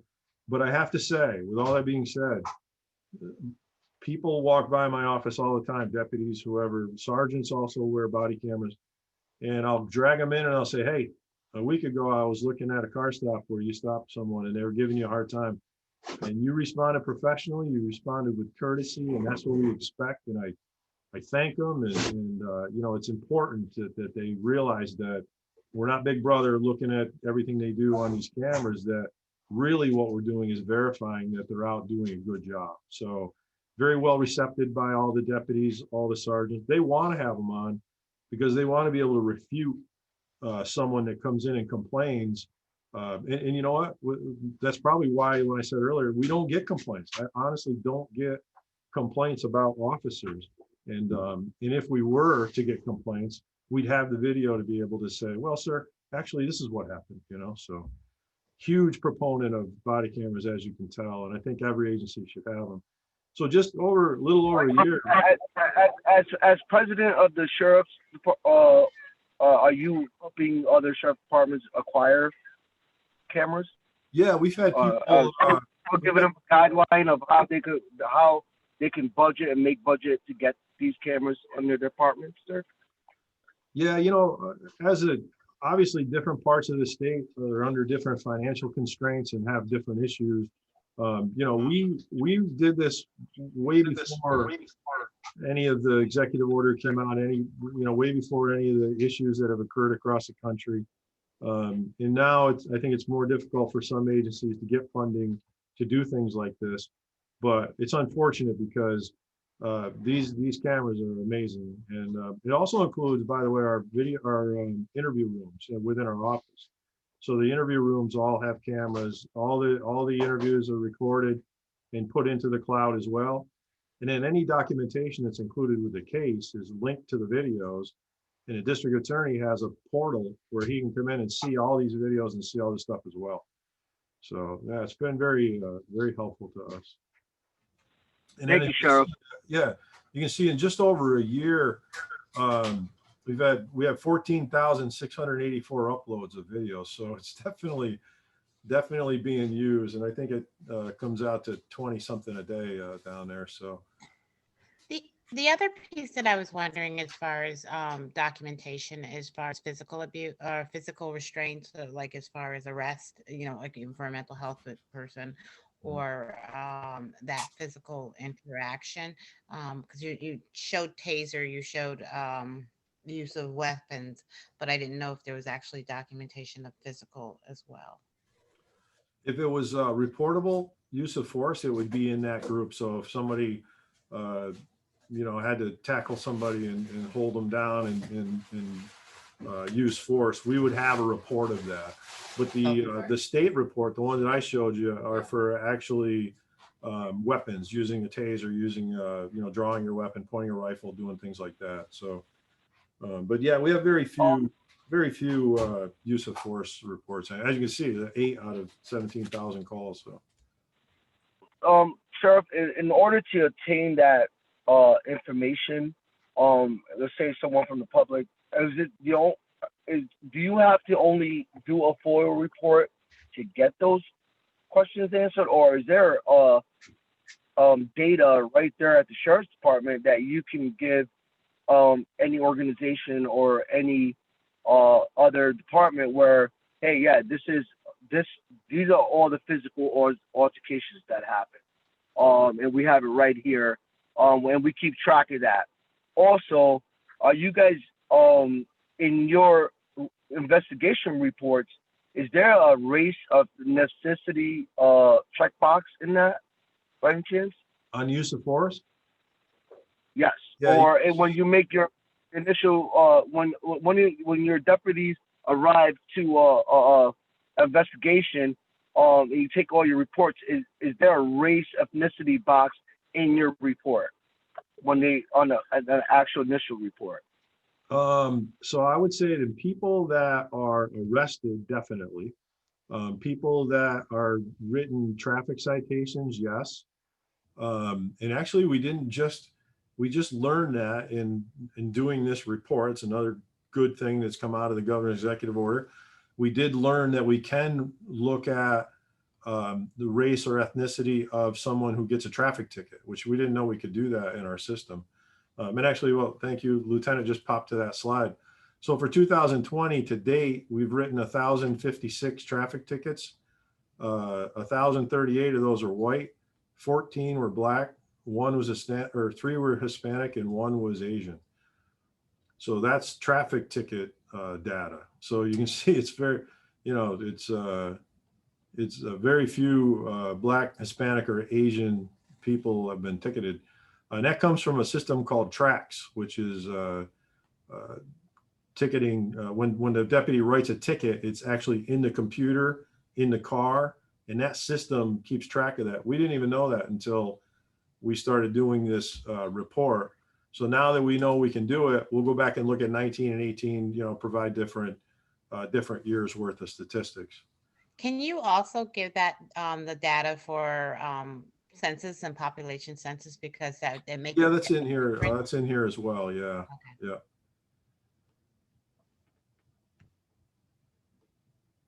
So we can go back to that. I think we're going to gotta go the other way, right? LT. I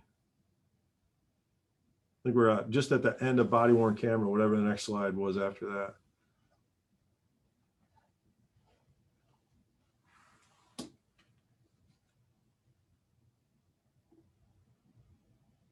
Okay. School resource officers. You were on the right one. So 2018, we reached out to the school superintendents within the county. And the reason that I did that is because I feel anyways that having a positive interaction with kids with someone in uniform is extremely important. We wanted to do this very carefully too. And we wanted to make sure that we chose the right people that we put in the schools. So as you can see, one of the key parts of our policy for school resource officers is that they refrain completely from functioning as a school disciplinarian. And the SRO is not to be involved in the enforcement of disciplinary actions and do not constitute violations of the law. So in other words, they'll call another deputy to come to the school if it's something serious enough where the child has to be dealt with, because we don't want that school resource officer to be looked at as a disciplinarian. They had to go to training and they follow the school's therapeutic crisis intervention policy and training in restraining students. So they follow the same rules that teachers do. I was going to say that CTI module invokes putting their hands on children or that therapeutic crisis intervention. I've actually taken that course. Basket holds, things like that. You think that would be a CTI type of module is appropriate for students? With the game now, because there is a physical part to that. And there's really caseworkers. Is there caseworkers to work with the school resource officers so it doesn't have to get to a physical part? Because we got teenagers that sometimes are a little bit strong-willed, and also does that where the CTI training kicks in, and then you're like, whoa, we had restraining training. Let's put them in a basket hold or something like that. Is there a way to avoid physical altercations with this CTI training? Or Yeah, well, that's why we had to put, we put that in our policy, because we look at the deputy as just another member of the faculty. So they're not the disciplinarian. They're not somebody who's going to make an arrest. They're not somebody who's going to be used force. For instance, they don't have a taser. They don't have pepper spray. They don't have anything where they're going to use anything like that on a student. But in a case where there's an imminent threat, and if you took the course, you know what I mean, to risk to harm themselves or another, you can't look at every possible situation that could happen in a school with a kid that's out of control and not say that you would never have to use something to keep them away from hurting another person. But I can guarantee you though, that our policy and the wording that I put on the screen there, our school resource officers know the rules. They don't go hands-on with a kid unless it's there's just no other reason to do that. So,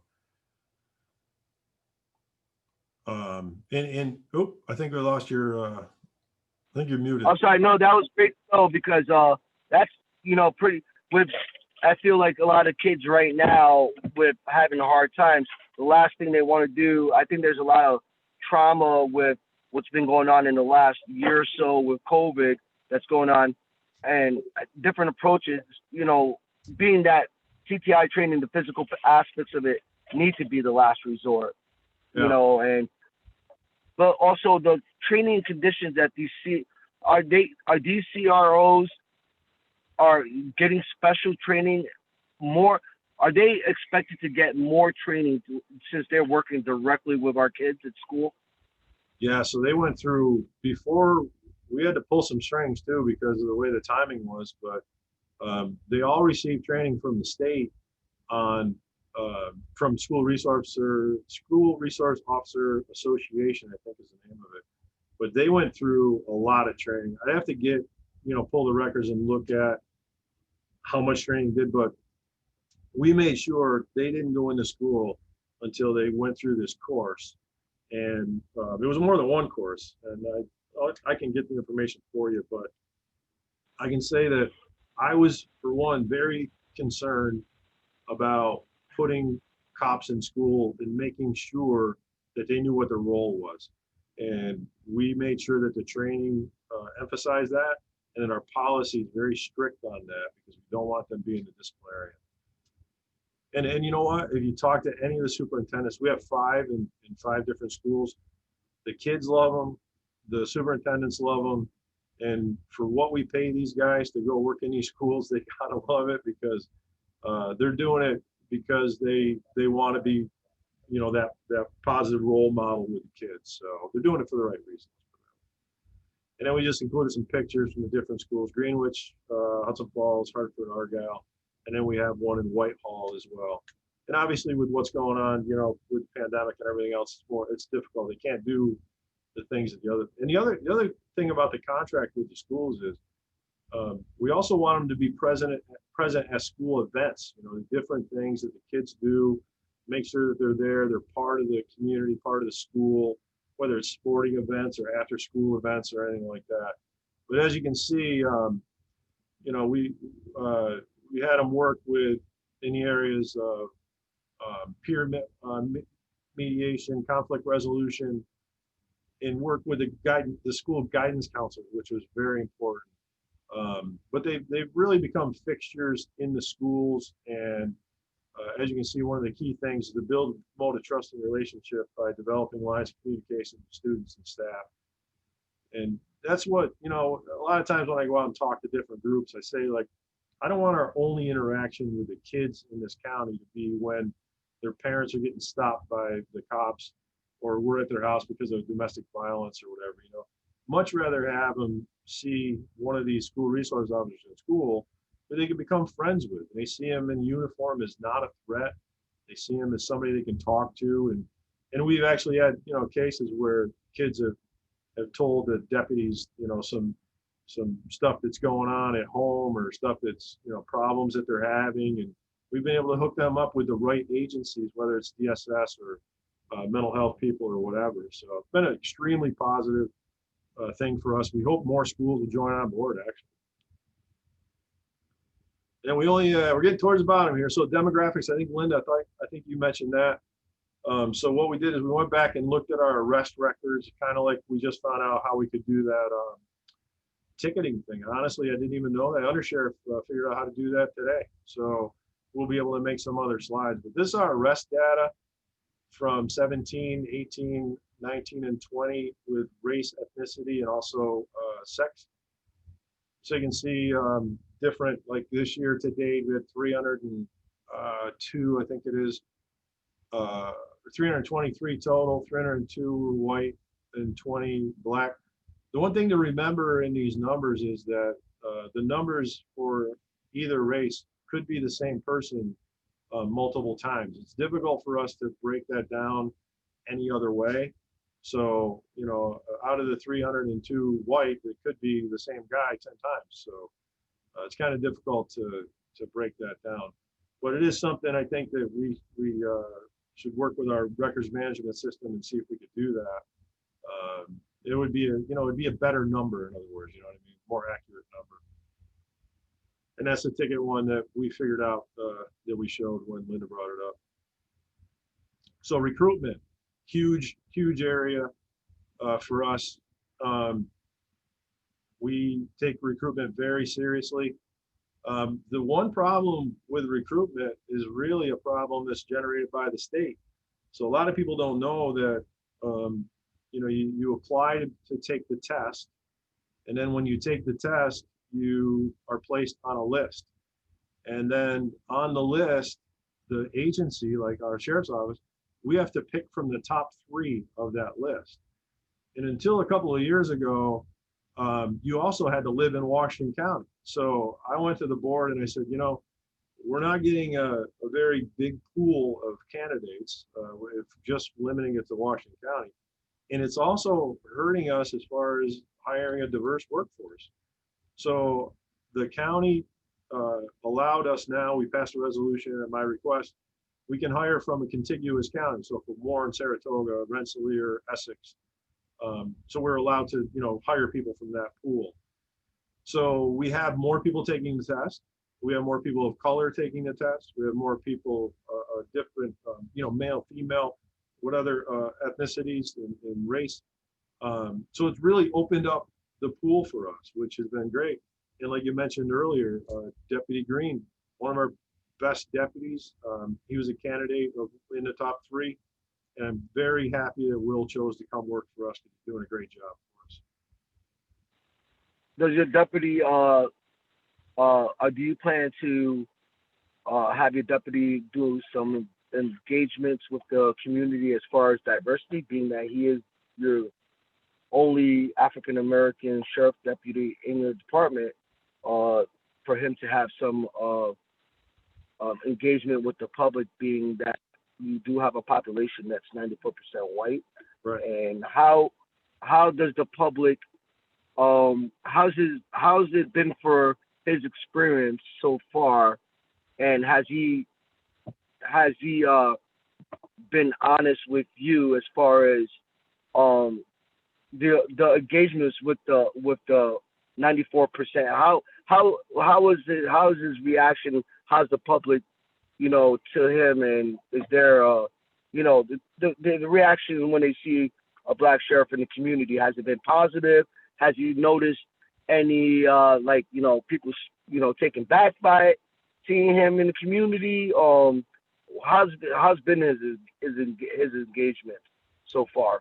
And has he told you anything that he's feeling uncomfortable about, or in your department? He hasn't, but I can tell you that from working here, he's a great officer. He gets along with everybody. Everybody likes Will.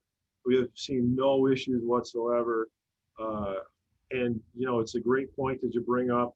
It's actually something I should probably do is talk with Will and see how that's going for him. And like I said, I can't say enough good things about him. He fits right in with our community first values, with our professionalism and everything else. So no, those are good. Those are all good questions. And I'd rather have it come from Will. So but there's certainly valid questions for sure. So I think, Linda, you might have brought up, or no, I think it was the law enforcement assisted diversion programs. So back in 2013, we saw a huge increase in female population within the jail, and a lot of it was opiate related. So I sat down with the district attorney, and at the time it was Dave Sapper from the Council for Prevention. And I said, we got to do something different. We can't just keep arresting people and put them in jail and expecting this problem to go away. So we started, I don't know if you remember hearing about the Hometown versus Heroin. That was actually myself, the district attorney, and Dave Sapper. And that's now grown into a larger group now with, I don't know, probably close to 75 people that are on it. At one point, they received a grant for $280,000 to do a skills building program. And we actually worked with them because what we wanted to do was have an alternative to incarceration. So, I asked them if we had somebody who we arrested and it was say it was a first time offender or it was a low level offense. And if it weren't for the fact that they were addicted, they probably wouldn't have committed the crime. The best place for them probably is not in the back here in the jail. It's through treatment to get them long-term treatment where they could recover. So we started this alternative to incarceration program and would basically hook them up with the Center for Recovery and through Glens Falls Hospital. And it is a great program. I'd like to say we had a lot more successes than we did, but we did have some successes. Heroin's a horrible drug and it's very difficult to overcome.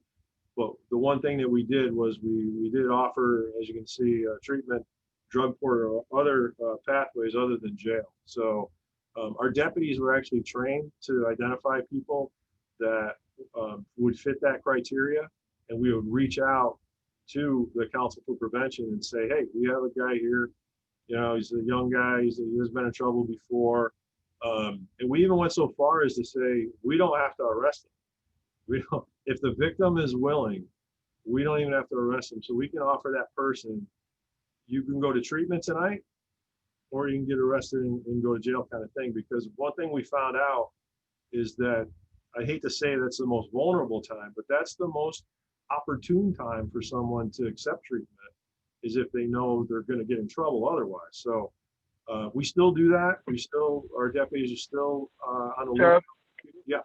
With your, go ahead. You said you guys are on the lookout with your ADP programs, your ADP too, and we know that the war on drugs, pretty much everyone's spoken in the public and community. This is what I'm going to say is probably, everybody knows, they feel like we're losing the war on drugs, right? Some of these assistant diversion programs, I mean, they've been in place since 2016, 2017. Obviously, they're not working due to, or even your statistics, reading of the overdoses. Is there we have old problems, some old ideas, new problems, old solutions. Are you reaching out to new organizations that have probably a different or unorthodox way of approaching drug addiction, getting the right resources to the right people so we can see a change in our community? Are you looking to those organizations and other groups or outside affiliation groups outside the county, other than Center for Recovery or Hometown versus Heroin? I mean, also, if you've given somebody a chance to make a change, and I mean, we like to see more, but it really ain't doing a big bet in the bunch. Is it time to move on to find another ADP? Yeah, I think this grew out of LEAD that was in Seattle, actually. It was very successful out in Seattle. And we tried to model it after that program. Part of the problem in our area is treatment. that we don't have the place. We can find people every day that we arrest that are struggling, but our law enforcement abilities only end at, what we can do for them if they're in my jail, for instance. The problem is that we can't have, we don't have a place where I could take a guy today and say, you know what, you can go right now, you can go to treatment or inpatient treatment, which is critical for, 3 months. As far as I know, we still don't have that ability. It's a lack of beds, and that's what it comes down to. And I wish that I could say that, the state had the ability to fund programs like that, but it's the same with mental health, in my opinion, that there's not enough being done by the state to address the mental health issues post arrest or even, post incarceration.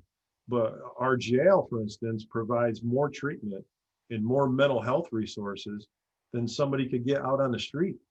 So that's a difficult thing to say, but sometimes people. That's crazy. Yeah, and the thing is, that's what's, I think that's what we're seeing. I mean, it's showing statistically in the community right now. Yeah. And I think that's just my opinion. How about grant? Because we always talk, you were leaning towards finances, and it seems to be the reoccurring talk with all the other committees and with the other sheriffs.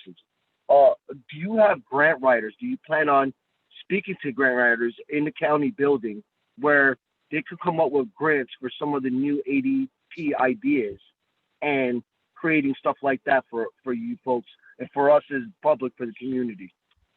Oh yeah, and I think that like I helped get that $280,000 grant, for them back when that started. But that's what it's going to take. It's going to take. Oh, wow, I didn't know that. Yeah, it's going to take. Yeah, it was with Joe San Antonio at the time. I don't know if you know Joe, but yeah, we helped write that grant together to get that money. We can provide a lot of services inside the jail. Outside the jail, it's really almost out of my control. I mean, I can go to meetings, I can be part of committees and things like that. But ultimately, groups like Oasis and, state mental health programs, those are the ones that are going to have to step up and offer, long-term treatment or even facilities or places where we can bring people, and rather than locking them up in the back here, and I mean, I'd be all for that. I tell people I'd be the worst hotel owner in the world because I don't want a full jail. I don't want to have a bunch of people in the jail. I'd much rather see people, if they can get treatment elsewhere, get treatment elsewhere, be with your family and do all of that, as opposed to being locked up here. But I can say, if you are incarcerated here, you're going to get some of the best treatment that's available. I mean, we contract with, it was Glens Falls Hospital. We contract with Hudson Headwaters. We provide counseling, treatment resources when people exit the jail. We hook them up with different programs. So yeah, I mean, like I said, it's too bad that you can get more in the jail and kind of out of the jail, but it's definitely something that needs to be addressed. As far as your custodial program, and I know Under Sheriff Winchell was speaking to me, which it was really interesting. And we, my idea was, if you're offering a custodial program, and the governor, I know a lot of people were in a conservative area, and I'm always mentioning this because it's time, I think we got to look between party lines and county lines when it comes to dealing with our community, because we have such I feel like everyone is just the air out of everyone right now. And we're, as a community somewhere, where do we start building up our community and closing the division and the proximity issues as well? I don't think I got your answer on, do you think, in your perception, is there a race, is it welcoming for African Americans and minorities in our county? Do you think it is, by any chance? I mean, I just like to, that's just off, and I'd like to know. I would say I would hope that would be the case. It's not really it's not a question that was on our survey that went out there. There are questions that are kind of related, like, do you feel the sheriff's office is biased or whatever? But not specifically speaking to the public. So I can tell you that people that I know of color that are in the community, I haven't heard that.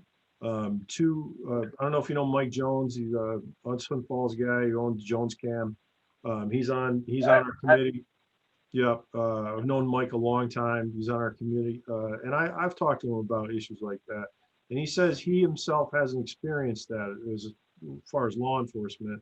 You know, and another gentleman that's on our committee that was on his first time yesterday, Willis Ferguson, lived down in Greenwich, had the same discussion with him. Said he's lived here since 1980 and hasn't had any bad experience with law enforcement. So, as far as the community. Yeah, as far as the community, I don't know. I didn't ask that question. You know, I didn't broach that question. But I would like to say, Well, you guys, yeah. yeah, Sorry. I would like to hope that the answer is no, or is yes. It's very welcoming, and that you know, people don't have issues like that, especially in this day and age. But I'm not naive enough to think that it's not out there too. So you know, that's an important part, and I think that's why, you know, this response to the executive order, again, you know, is a good thing. It's not something that we want to push back against, because we actually, you know, we want to use it as an opportunity to show, even like you had said, you know, you didn't realize a lot of the stuff that we do. So it is an opportunity for law enforcement agencies like myself, that, you know, all the stuff we've already gone through, the accreditation, all the other stuff, that a lot of people, it's clear to me, even through the survey, don't know how much stuff we do here. So, you know, I tell people, because, you know, they say, oh, it's a governor executive order, he's making you guys do this, he's doing this and doing that. I'm like, you know what? I'm going to thank him in the end, because if it wasn't for him doing this, you know, we wouldn't be in the position where we'd have meetings with the public, with people like yourself or anyone else on that whole list of people. I think it took a lot of people by surprise that you're working with Carrie Warmer on some legislation, Sure. being that, you know, She's great. She's a great person. I've worked with her, yeah, you know, before, on different stuff before, and I had dinner with her 2 weeks ago, you know, so yeah, I like Carrie. She's nice. So yeah, I think we only have a few left. So reporting police misconduct, huge part. Again, I'm fortunate that we don't get complaints. But what we did find from doing this survey is, or doing the response to the governor's executive order, we really wanted to make it easier for the public to either submit compliments or complaints. So what we did was we started up a new email. Hold on a second. Okay, so the link will take someone to a page. That's the next page, I think, right? Where they can either recognize a compliment or a complaint. They can request to be contacted. And then down below, I couldn't put the whole thing on the whole slide, but down below, they can put in free form information about what the incident was. But so it's a very quick way for someone to either go online and complain about something, or go online, hopefully more often, put a compliment out there, because I do get quite a few of those. And then we also made a new email address called contactsheriff@washingtoncounty.gov. So people can click on that and directly contact our command staff, who has access to that. And we can actually get, you know, notified of any emails that come through. And then again, with the new position that we want to create, it's very important. We'll oversee any of these that come in from whether they're compliments, because, you know, we don't want to just, you know, focus on complaints. I mean, we want to make sure our deputies are rewarded as well, and reminded that, hey, you did a great job with that the other day. So that's another job that lieutenant will be doing. And then this is part of the requirement from the plan. And honestly, I think the intent from the governor and the people that put the order together is more for an urban area or a city setting, but it's crime prevention through environmental design. Some of the things that we do is designated property checks throughout the county. So deputies go around, check businesses, make sure, you know, the doors are locked and things like that. Our canines go out and do different sweeps at different locations. The school resource officers kind of fall under this. And then one of the other things we found out from the survey is a lot of people are complaining about speeding vehicles. So in different parts of the county. So we do have mobile speed trailer, and we also have mobile speed signs that we can put up at different locations, and it actually keeps track of the data, and then we can go out and follow up with them. But it's a big complaint from people within the county. And then hate crimes, another area that's covered in there. We've had a hate crimes policy for years, since it was required by the state years and years ago. The state maintains data from 2014 to 2018. We had one person report a hate crime in 2014, and then 0 reports for the remaining years. So that, that might even work towards what your question, Hobbs, earlier. I mean, we're not getting reports from people regarding hate crimes. So hopefully that's a good thing. And then again, this I think is more directed towards cities or urban areas, but problem-oriented hotspot policing. Our examples of that would be Log Bay Day, where they had big problems up there, so we would direct patrols up there, and then Eagleville down in the southern part of our county, where we kind of did that as well. Do you have rural poverty hotspots that you feel that are causing like methamphetamines to come more? Be use opiate pills, drug hotspots in our county where that are being basically monitored and I know Log Bay Day each year. Of course, unfortunately, there was a tragic young lady lost her life, and but that's been going on. Log Bay Day has always brought drugs and alcohol in the area. But beyond that, I mean, every year that's a hotspot. Lake George is a hotspot every summer. But throughout the winter months, where people are like, do you guys have? What would you suggest? Is there a graph of where you think where the rural hotspots would be in our county, where it's more effective with crime? And we're talking about rural poverty, and also it doesn't have to be African American, just community as a whole. Yeah, sure. No, and that's kind of like when, way back when we were talking about in the early slides about how we deploy our deputies and whatnot, we send deputies out based on call volume. So if there were those types of hotspots and we're getting a lot of calls to specific areas, whether it be for burglaries or for other type things, then we would definitely, have more directed patrols is what we call them. So. Would you put that information out to the community? Be like, well, we know as a because it'll be like sort of transparency, and as the community can also know, well, hey, this is a hotspot as a community. The sheriff's department are looking at this area, and I'm sure there is probably people in that community that look frown upon those type of activities. Yeah, that's usually how we find out. And we want to try to like step it up a little bit and address or even extend a hand to people that might need some extra help. Is that something that you guys plan on doing? Well, that's usually how we find out is through the public or through that anonymous link. We do have that link on our webpage as well, where people can report things anonymously. So yeah, if we find out about them, then we'll definitely direct more patrols towards those areas. So this is the one we talked about earlier. Officer wellness is another part of the executive order. And we years ago, again, we sent people to be trained for that, to find, signs of stress and be able to help officers before that stress becomes unmanageable.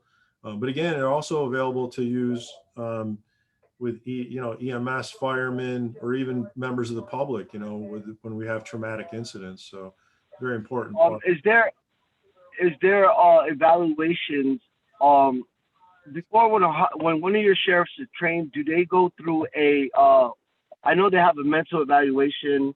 Yeah. And is that for every officer? And if there was an anomaly in that, interrogation, or so to say, or that interview, is that known to the public?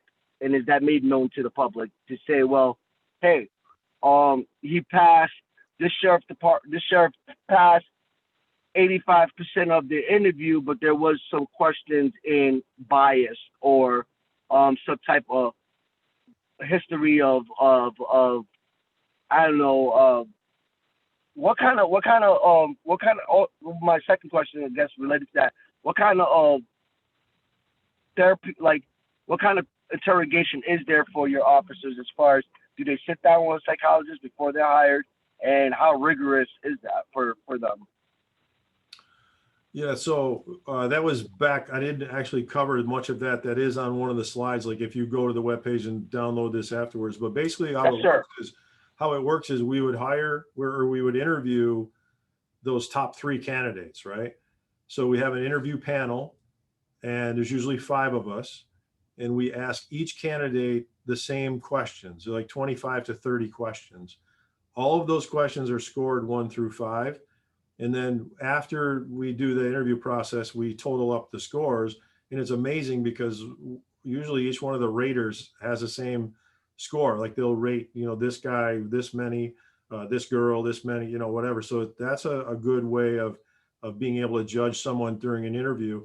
Secondly, they have to pass a physical fitness test where they have to do physical fitness test. Thanks, Todd, for bringing that up.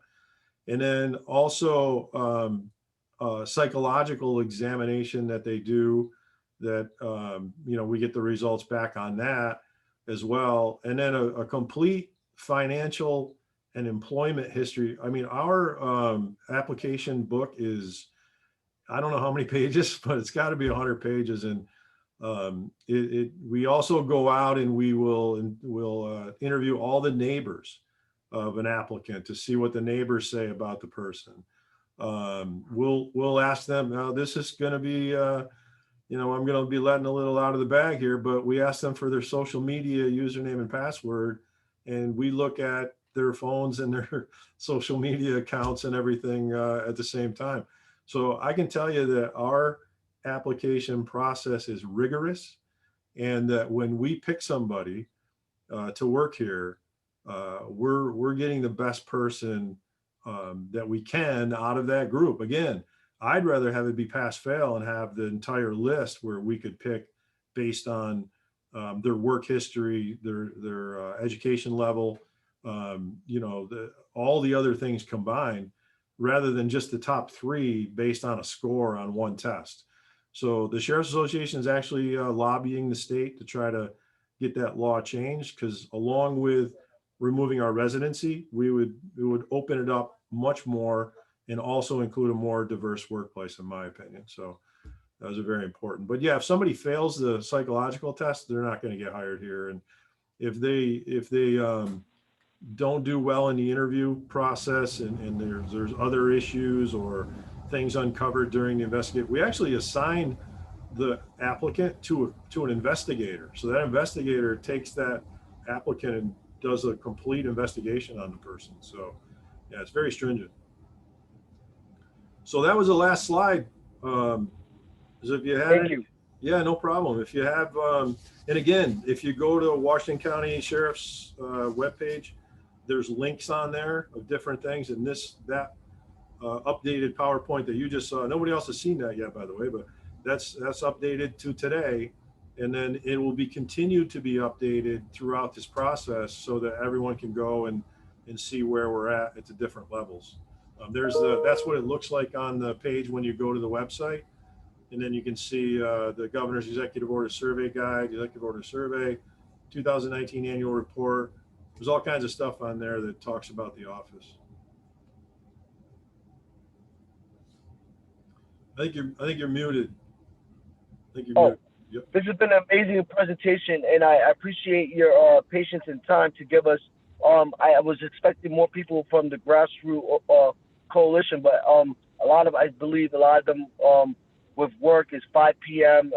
But I can always catch a lot of people up on, and I think they'd be very surprised of what I've learned today.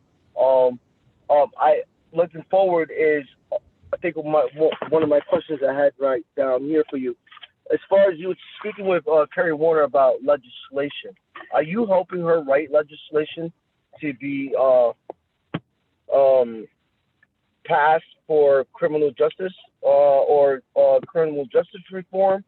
Are you working on a restorative justice plan with the DA and with the mental health in Washington County? And how soon would you think you'd be implementing something like that? And do you help write legislation? Really, is my main with the Assemblywoman at the moment right now. I wouldn't say that I help write legislation, but I think that along with Kerry, or whether it would be Dan Stack or any other person in the Assembly or the Senate, I do have excellent, communication with them and bring up things like accreditation and say, this is extremely important. And if accreditation, if more agencies were accredited, we'd have less problems like we're talking about in this executive order. So they do lend a good ear to me as far as that goes. And then, they'll bring me the legislation and show me what the bill's going to look like and things like that. So are you looking at, I'm sorry, Article 216 right now that Dan Stack, I believe one of the, I think it's Article 216. It calls for reversing alternative sentencing, Class B, Class C, Class D, and Class E felonies to have a 10-year minimum sentence to assaults. And I don't know anything about that. It's the first I've heard of that, so I'm not sure. Yes, sir. It's being pushed 2020 right now, and it just seems counterproductive to police reform, I would say, if it's coming from our legislators here in our 21st district. Yeah, so I was hoping that maybe some people could get some more. Why would we be working on police reform and legislation going against that for us? It'd be hard to comment because honestly, that's the first time I've heard of that. I don't even know what it involves. But I wrote it down, so I'll definitely yes, sir. See what. Yeah, it's you can Google it. It's right out of our state Senate's office right now. So Gotcha. I just see it to be counterproductive as far as what the governor is mandating us to find restorative justice or alternative programs for our opiates and bias and diversity, and then there's not saying that it's going to be passed or anything, but just having it out there is just counterproductive to everything that we're doing. I don't know about it, but I'll definitely look it up. Thanks for giving me the heads up on it. Okay. I'll look at it and see what it says. And also, before I forget, if the other people that you invited will also have we also record these Zoom calls, so this will be available. A link will be available, so that the people that couldn't make it can go on and watch this if they want to and see the presentation. So. Great. Well, I mean, I'm pretty much filled, and I'm hoping later on after this. Do you plan on still working on police reform well after the April 1st date, sir? I mean, the issues aren't going to go away, right? We're still going to be out arresting people. We're still going to be putting people in uniform and sending them out there. And, like I said, this is, I might not like the way the governor did it. That's a whole nother story. But I like the fact that we're looking at ourselves and we're taking a look at, how, even though I think we're doing a good job, we can always do better. And maybe by some of this stuff, especially when it comes to training and some of the other topics that are included in the executive order that law enforcement agencies didn't look at prior, I think it's going to make us better, and in the long run, if it makes us better, then I'm good with that. I think it makes the whole community better as well, as far as trusting and transparency too. I think there has been it says we have 0.5. I think the residents. I thought our numbers were a little bit more than 2% in Washington County. I got to get my statistics. Get my better statistics of my people going on just to do a census. I think Mrs. Wright has she might have a better census for our county with that. That's the government census, and I think it's not up to date, but it's the most up to date census. Well, they just did one, so we should be getting whenever that comes Right. out. One soon, right, by the end of the year. Yep. Well, I appreciate it. I mean, I think I have your email. Go ahead, Mrs. Wright. I think you're gonna No, say I was something. gonna say, I know that just went through the preliminary of the census yesterday, so that they haven't released it yet, but that's anticipated on coming out shortly. Very good. Great. Well, I'm hoping I'm also working with our organization as far as NA and doing men's group. So if we can help any way as far as lava goes, we would be happy to try to work on our restorative justice. And we just, any way we can help with the opiate and even with men in domestic violence and trying to, doing breaking order protections. We're working on training with restorative justice on how to deal with those type of situations and basically, getting to a point where I think it's dealing with just educating and giving awareness of and opportunities for our community, and I just opportunity. That's great. Oh, I hope it was. I hope this was helpful to you, and I hope you see that Yes. we're trying to do the right thing here, and hopefully within the next couple of months we'll be able to meet again. Obviously before that, but and I kind of like the way. I hope you agree. I kind of like the way we're doing it as far as breaking it up, because otherwise we'd have upwards of 50 people trying to do it on a Zoom call. So I don't mind talking at any time about any of this with anybody. So we'll have some more meetings as we go forward. I've made some notes from Great. some of the stuff that you guys brought up today. So I look forward to talking to you again. That would be awesome, and I'll get maybe some of the coalition people and hopefully Mrs. Wright. I would love to see you and Mrs. Wright really connect and come up with a plan for us as far as dealing with the single mothers that we're seeing as an organization. We see a lot of single moms, 3 or 4 children. They're very insecure. They have very depression, and they have their own revolving door with offenders coming in and out of their homes. So now you're involving the offender, the moms feeling what they are, going through what they're going through with poverty, no child care. And I really hope that there's somewhere we can fit some type of program to help with child care in the future for our single mothers that have these revolving doors. The men come in their homes, that's open for domestic violence, child abuse, drug abuse. The men are eating all the food, or then addressing these men that are looking for opportunities, unstable homes, homelessness, and also drug addiction. So there's a lot of work to be done. I hear you. I agree. And again, we work pretty closely with DSS, and a lot of times we'll be made aware of situations similar to that and try to help in whatever way we can. And our deputies are obviously reporting situations like that to DSS so that they can get the assistance that they need as well. Are you guys planning to having more information on like maybe expanding your the report as a DIR? So with your leads, because I don't think I heard anything with leads also. But for me, like leads, like I work with a lot of juveniles, and I'm trying to I'm specifically trying to address the disadvantaged youth with our organization, but leads don't address juveniles in their program. Are you willing to work with mental health and other organizations to kind of create, since you seem like you like to create and make things happen for yourself as the sheriff for the county, or maybe create our own lead program for our own county in our own format, in our own way, where it's for us here in our community, but addressing the juveniles as well with it. Oh yeah, absolutely. Yep. Great. Okay. Well, we'll email you some of our ideas, and I'm sure Linda Wright, Mrs. Wright, will be in touch with you, and I'm thankful, and we're gonna get going because this presentation was something else there. I love it. It was great. I wasn't expecting it, but I feel like, you and Glens Falls are right alongside doing your presentations. Excellent. Awesome. Very informative, and appreciate it. Thank you. Thanks for the kind words. Nice to meet you, Linda. Nice to meet you. Thank you. Okay, take care. You guys have a happy holiday and have a great weekend, Mrs. Wright. I will be in touch. Thank you so much for Okay. joining us. Sounds You're good.